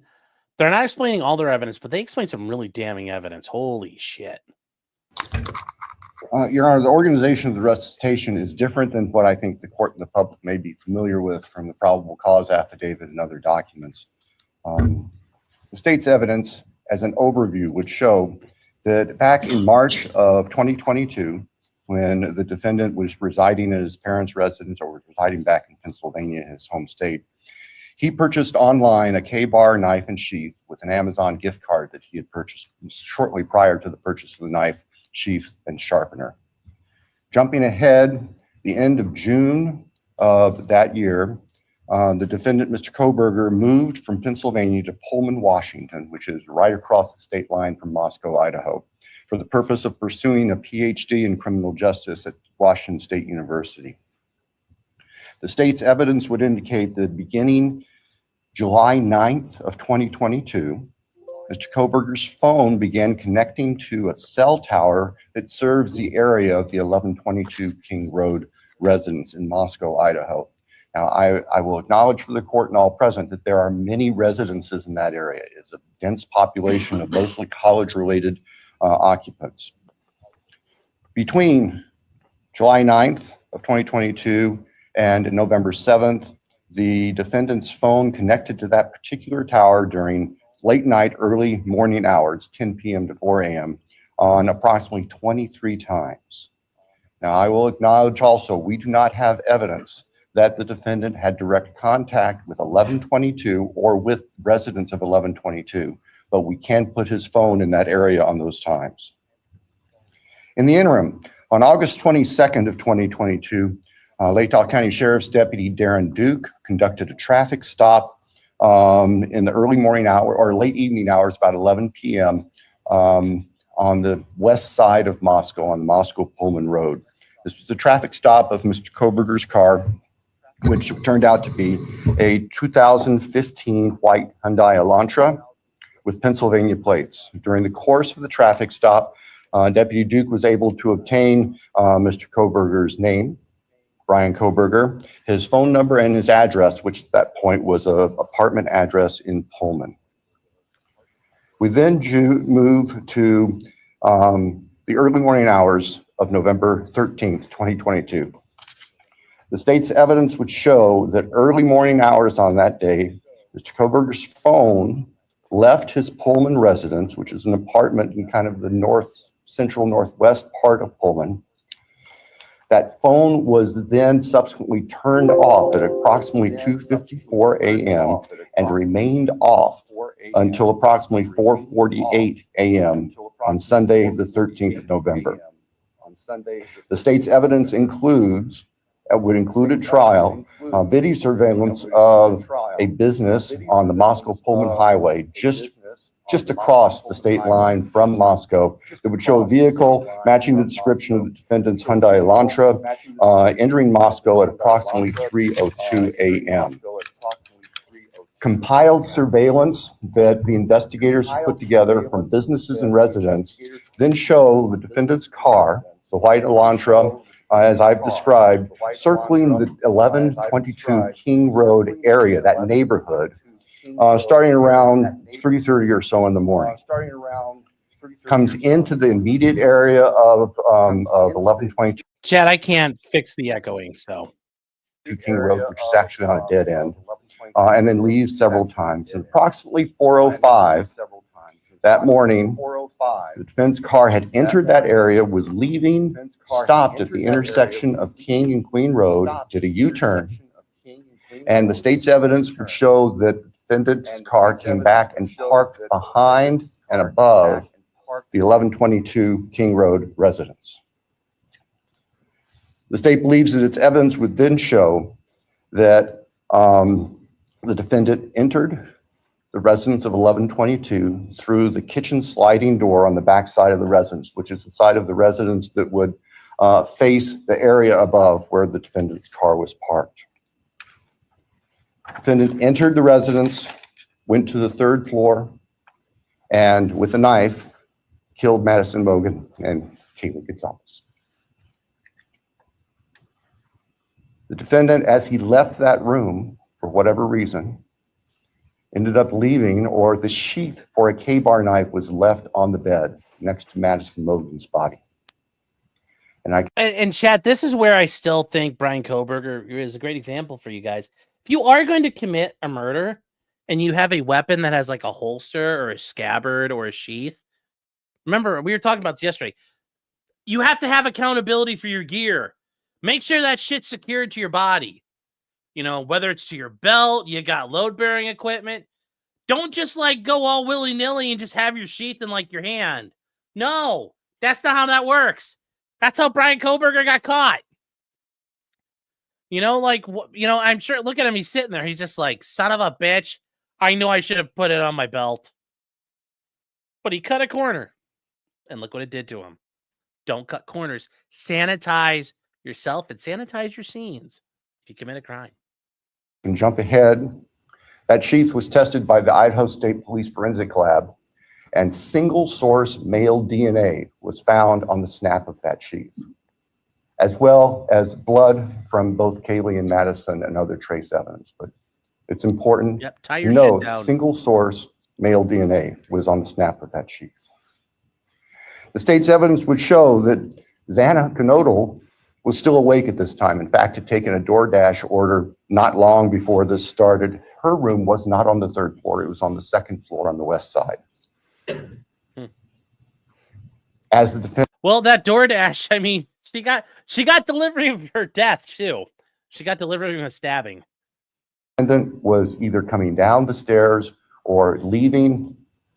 He encountered Xana, and he ended up killing her, also with a large knife. Ethan Chapin, Xana's boyfriend, was asleep in their bedroom, in her bedroom, and the defendant killed him as well with a large fixed blade knife. Each victim suffered multiple wounds. I will state for the record that there is no evidence there was any sexual component or sexual assault on any of the victims. I want to make that clear so there's no speculation. There were 2 other roommates in the house, and they were already asleep. During the course of this, one of those roommates awoke, looked out her door not knowing what was going on, and saw the defendant, who was dressed in black with a black balaclava on, holding some sort of container in his hand. And she saw him leave the house through the direction of the kitchen where that sliding door is that I mentioned before. At approximately 4:20 that morning, 4:20. so this would have been 15 minutes or so later, defendant's car is seen on a surveillance camera for 1112 King Road, which is immediately next door to the west of 1122, leaving the area at a high rate of speed. And if the court were to see that, or anybody in this courtroom were to see that, you can see the car almost loses control. This part really doesn't matter here. And I know some of you guys are like, oh, I knew all this stuff. I'm like, I don't think we knew all the things they're about to talk about here. I don't think we knew everything. As it makes the corner, heads north, and then turns to go south on Willoughby, which is one of the only ways to get out of that part of town. The evidence would show that following that, the defendant in his Elantra drove south of Moscow. We know that he drove on the back roads because there are surveillance cameras on the main highways, Highway 95, that would have picked up the defendant's car if he'd gone that route. And they did not show the defendant's car on that route during the time. So we know that he went through a variety of back roads in very rural, isolated part of Latah County. About 4:48 that morning, the defendant's phone comes back on. And the evidence will show that that phone was located south of Moscow, likely at a side road intersection with Highway 95. From there, the defendant's phone activity tracks it heading back north towards Pullman, Washington, where the defendant lived. About 5:26, starting approximately 5:26, various surveillance cameras in Pullman, Washington pick up the defendant's vehicle as he enters Pullman from the south and heads north and slightly west towards his apartment, where he arrived at approximately 5:30 in the morning. Later that morning, Sunday, the 13th of November of 2022, Mr. Kohberger's phone returned to the area of King Road. We don't know exactly what he did, but it returned to that area. It's about 9 o'clock in the morning. He was there for about 10 minutes and then returned to his Pullman residence. About 9:30, the state's evidence will show, evidence taken from the defendant's phone, that he took a selfie of himself on his phone in what appears to be the bathroom of his Pullman apartment with a thumbs up. That's just weird. You kill everybody, like, you know, he's like, I met people. The defendant's phone then went to the Lewiston-Clarkston Valley, approximately 30 miles south of Moscow and Pullman. And the defendant is actually seen with his car at various businesses down there. This area is the confluence of the Clearwater River and the Snake River. Lewiston is Idaho's seaport. And that is correct, chat. Lewiston, Idaho is a seaport because the Snake River will take you to the Columbia River, which takes you to the Pacific Ocean. So it is actually a navigable waterway. There's a Coast Guard station there. It is a seaport. Large bodies of moving water down there. In addition to tracing the defendant's activities, as I've just outlined on the 13th and leading up to the 13th, the state's evidence will show that following Sunday, November 13th, 2022, business records show that the defendant began searching for a K-bar knife and a K-bar knife sheath, as the state believes, to replace the one that was left at the scene of the murders. The evidence also will suggest that there were at least attempts by the defendant to delete or alter his purchase history on Amazon, where all these transactions had occurred. Now, that was the first thing where I'm like, okay, that's sketch. But also, I brought this up last night. If you're going to go murder people, like, go buy knives from Goodwill or go from a garage sale. Like, don't buy your shit where it can be traced. Just saying, chat. Just saying. Later that week, the state's evidence will show that Mr. Kohberger went to what we would call DMV, motor vehicle licensing here in Idaho, in Pullman, to change his car registration from Pennsylvania to Washington. That's of note because Pennsylvania cars do not require a front license plate. The vehicles seen on the surveillance. Now, I didn't know that. If you guys knew that from before, I'm like, okay, that's pretty fucking sketchy. Cameras of the defendant's car showed it didn't have a front license plate on it. At the time of the traffic stop by Deputy Duke in August, it was Pennsylvania plate, no front license plate. Chat. Mr. Kohberger proceeded to finish his semester of studies at Washington State University and returned to Pennsylvania for the holidays. Law enforcement at this point were aware of Mr. Kohberger, had been accessing information about him, were trying to find him. They located him in Pennsylvania, and they conducted what's called a trash pull during the nighttime hours. Agents of the FBI. And we knew this. They pulled trash. Remember, guys, under case law, once you put trash out on the curb, it's fair game. It is no longer, you no longer have privacy in it. Who assisted immensely with this case. Working with the sanitation department back in this neighborhood in Pennsylvania, took trash that had been set out on the street for collection, sent the contents of that from the Pennsylvania residence of the defendant's parents to the Idaho State Forensic Laboratory, where the lab experts there were able to identify DNA on a Q-tip as coming from the father of the person whose DNA was found on the knife sheath that was next to Madison Mogen's body in the bed. Subsequently, an arrest warrant was issued here in Idaho, and a search warrant was issued in the state of Pennsylvania with the assistance not only of the FBI, but the Pennsylvania State Police. Mr. Kohberger was arrested at his parents' home to return to Idaho.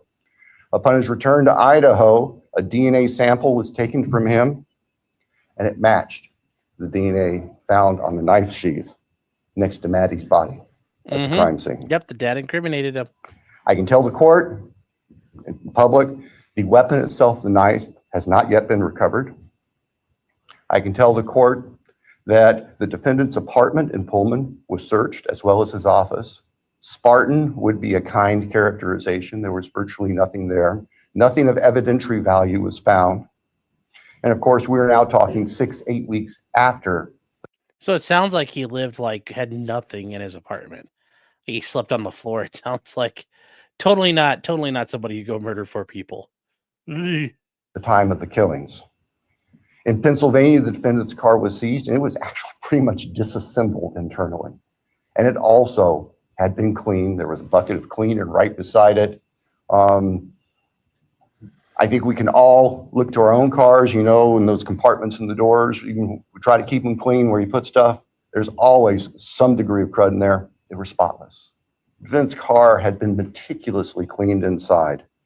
And the state would present to the jury that that was part of the defendant's plan in covering up. Now, see, that's the thing. I didn't know that when they found it in Pennsylvania, it was completely like stripped out. But he cleaned it so good they found no evidence in the car.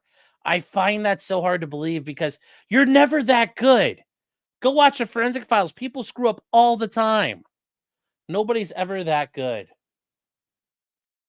Nobody's ever that good.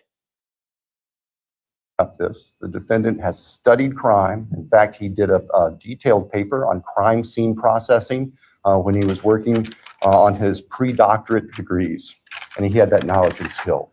See, guys, remember, we don't actually know all the evidence the state has. Like, I don't think we can say there's no evidence of cleaner. We don't actually know at this point.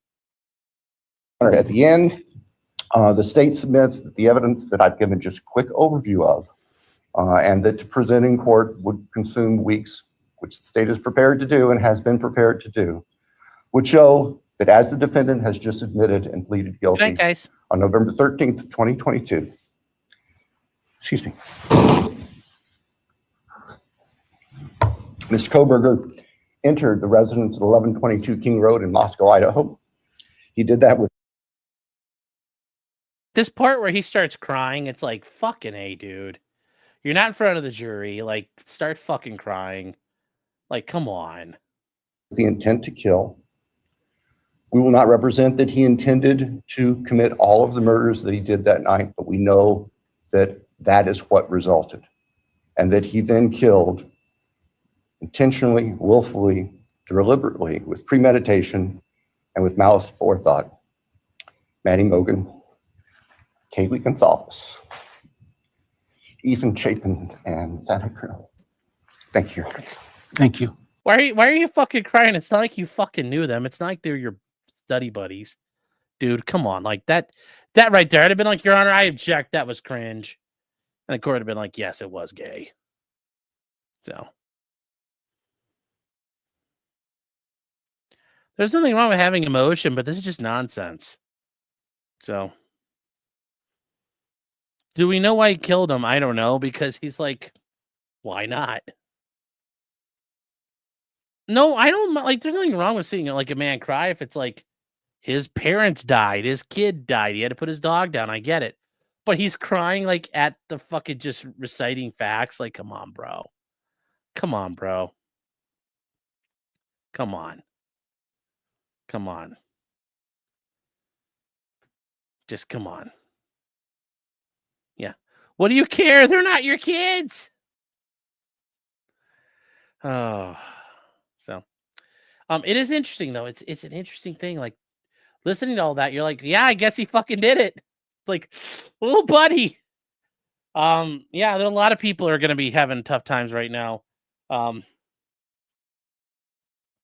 Kirsha's like, no. She's like, she wanted to have the trial. It's like not happening anymore. So, but yeah, there you go, guys. Bryan Kohberger, dusted, done. Not having him this summer, so we'll have to find a new charge. Yeah, I get during closings, the prosecutor in the Royal Valley case cried during closing. I get that then. You're like, you're doing your thing and you're getting emotional, but you're just reading a statement of facts. Like, come on, man. Come on, man. Kind of weak sauce. So, but yeah, no, it sucks because I know we were getting ready for Bryan Kohberger, and it's like, no. But yeah, we're going to have to find a new case, chat. Got to find a new case. That Royal Valley guy sounds pretty interesting. I know it's like 10 days long, so we may have to figure out how to do that. So, but there we go, chat. It is not the 4th of July yet, so we are going to get out of here. We're going to get out of here, but real quick, we got some things here real quick. Hold on here. Edie Raptor says almost 250 years of being unrestrained, unlike some Minnesota people. Very true. SB Sellers for $5 says 2 more until Sean sets the 1,000-year goal. No, but we did meet the goal tonight, chat. Another 250 years for America. How much to convert this into a drunken stream? Not enough. Not enough. Jonathan Thompson for $11.80. I get that reference. The American flag. Yes, thank you, sir. Logical Bystander says, what is my opinion on 300 Blackout? I mean, it works. I mean, it makes sense. I don't have anything in it, but I don't think it's unnecessary. I think it's got uses. Lamo, it's been a member 6 months. Thank you. Thank you for the support. Saying Thomas Massey is a cuck that votes for this stuff with Dems. Well, I'm not going to say, all these congressmen pushing for all this garbage in it. I mean, that's pretty cucky too. So that's all I'm good. That's all I have to say about that. That's like Forrest Gump. That's all I have to say about that. Haven't seen the argument. Yeah, we already covered that. Thank you already. Jefferson Post says, will Obamacare have trouble once the tax went away? Well, yeah, but it's we're not going to get what I get what you guys are saying, but it's not going to happen. Will you talk about the unlikely case of drowning while being on an airplane that doesn't reach its destination and instead you wash ashore? If there's a joke there, I missed it. But yes, Fair Frozen, how you doing? Debbie O says for $5 to the chicken nugget moron, don't do this ridiculousness in Polk County where Sheriff Grady Judd rules the roost. Yes, he did it in Polk County, by the way, chat. Yes. Scarebro says Jimmy John's employee training dedicates an entire day to me alone. Nationwide training, yes. Dolly for $2. Dolly, how you doing, guys? Follow Dolly over at Dolly Talks. He's covering, does the courtroom roulette in the mornings. You guys can follow along and see dockets that are being held in various courtrooms. Say, will the feds go after Diddy with new charges? No, this was it for them. This was it. Kayla says, I don't want to go to prison. Answer me, Sean. If Maddie comes to New York and I get him Italian food and bagels, am I violating the Mann Act? Possibly. Jefferson Post says Nick keeps getting his toys taken away. Safa. Obscured Destinations Outdoors, Ron and Tony saying, Happy Independence Day to our favorite vlogger. Well, thank you. And then Jefferson Post gifting 5 subs, chat. When you give subs, here's what you're doing, just so you understand. You are taking care of the Grays. You are crushing them, literally crushing them.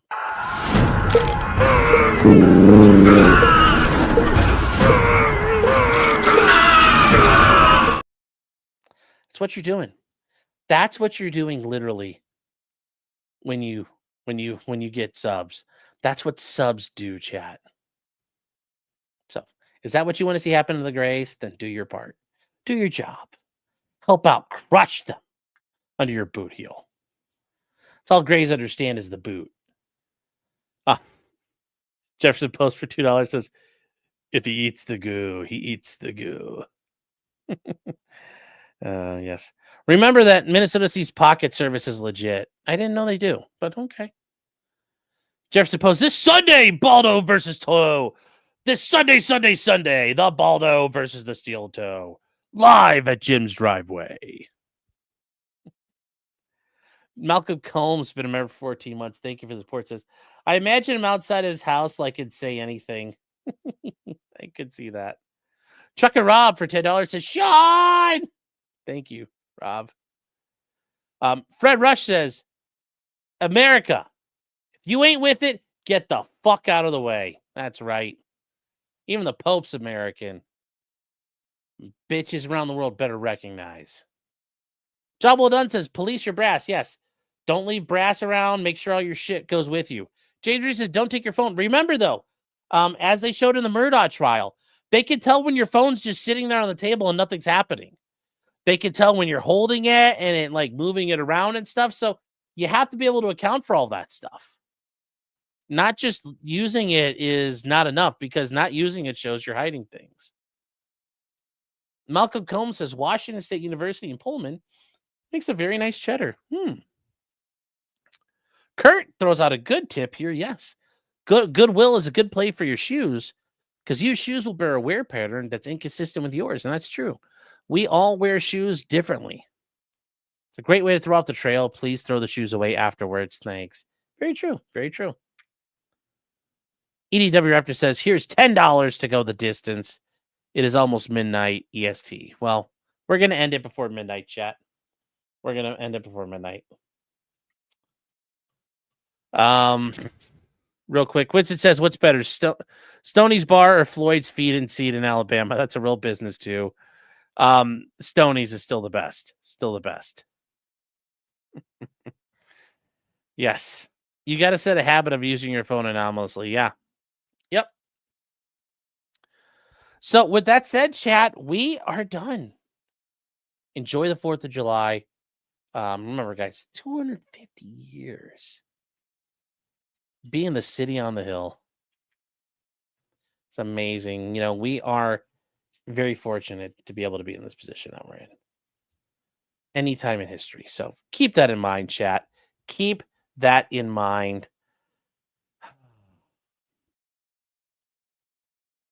It's good stuff. It's good stuff, chat. So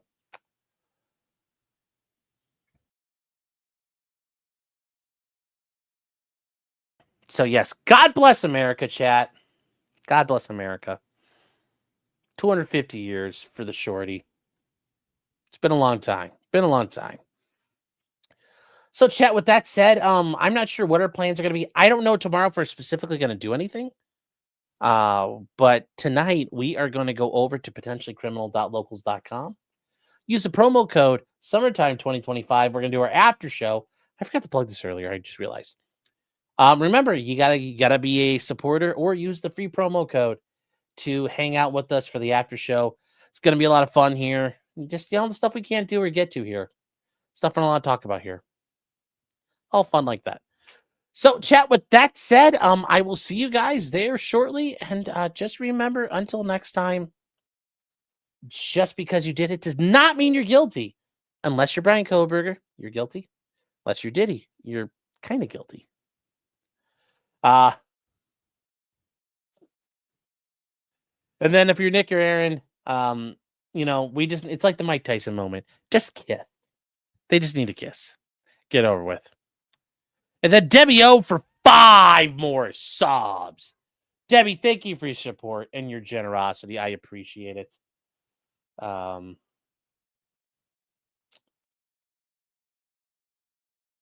Yes. Oh, you guys are saying, yes. Put your battery on the phone and Mylar it. Yes. Over in locals. Rumble. High Plains Drifter says, are we still doing Naked Twister Thursdays? That's up to Aaron. I think Aaron's taking a break. I think some of the stress is getting to him. He's got stage fright, chat. Are we going to do a post Kohberger stream with Kirsha? Yeah, I told her, like, when she, I think she's on a trip or something. When she's done, we'll do, we can do the plea if she wants to cover it. But anyways, chat, we're going to get started here and hit the road. So I'll see you guys over in locals.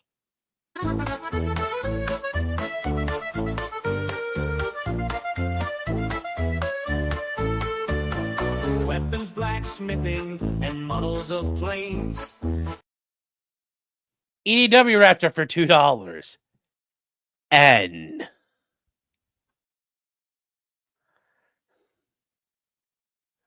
then there's Marco, which we're going to try to time this right here because it's almost there, chat. It's almost there. It's almost time for that day. It's 11:59. It's going to switch over any second now. Happy birthday, America. It's the best fucking day of the year, and I don't think you guys understand. I love this. It's like Thanksgiving in importance to me. It's such an amazing day. For $10. God bless America. That's right, chat. God bless America.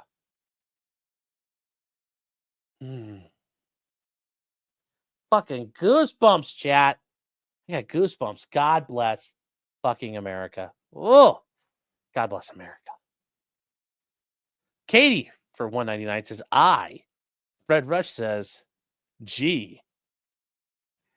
All right, so let's keep going here. Good night again, chat. Esoteric works and even some trains. Much merriment had while drinking wine. Okay, hold on. Bart Bella's been a member for 18 months. Bella, thank you for that support. 18 fucking months. It's crazy. So crazy. She concludes with a G.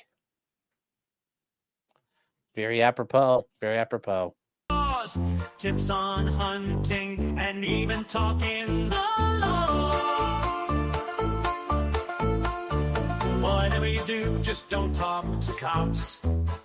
Even when they nab you on illegal stops. Just cause you did it doesn't mean you're guilty. But please talk. Okay, green caps, to be fair, you know, I get it. Does a super chat count or does the your member post count? So I think that's fair between her and Bella and green cap. So I'm just consider this 1G. You guys have not broken the tower. I made an executive decision there. But green caps lock saying G. Demon's Wrath for 5 months says E. And then Chinny for 15 months. Thank you, Chinny. Says R. And then Stabby's been a member for 25 months. Stabby, thank you for the support, man. 25 months, crazy. 15 months, crazy. 5 months, crazy. He throws in another R. Just extending that note. And then Amateur Iconoclast for $2 says S. And then Stephen Cooper says R. Oh my God. Then Amon Razu's been a member for 14 months. Thank you for the support. It says H. I don't know what H, but okay. Anyways, we gotta finish up here, chat. Talk to a local attorney. Was that the fat guy Rekeita yelled at? Why, yes, it was.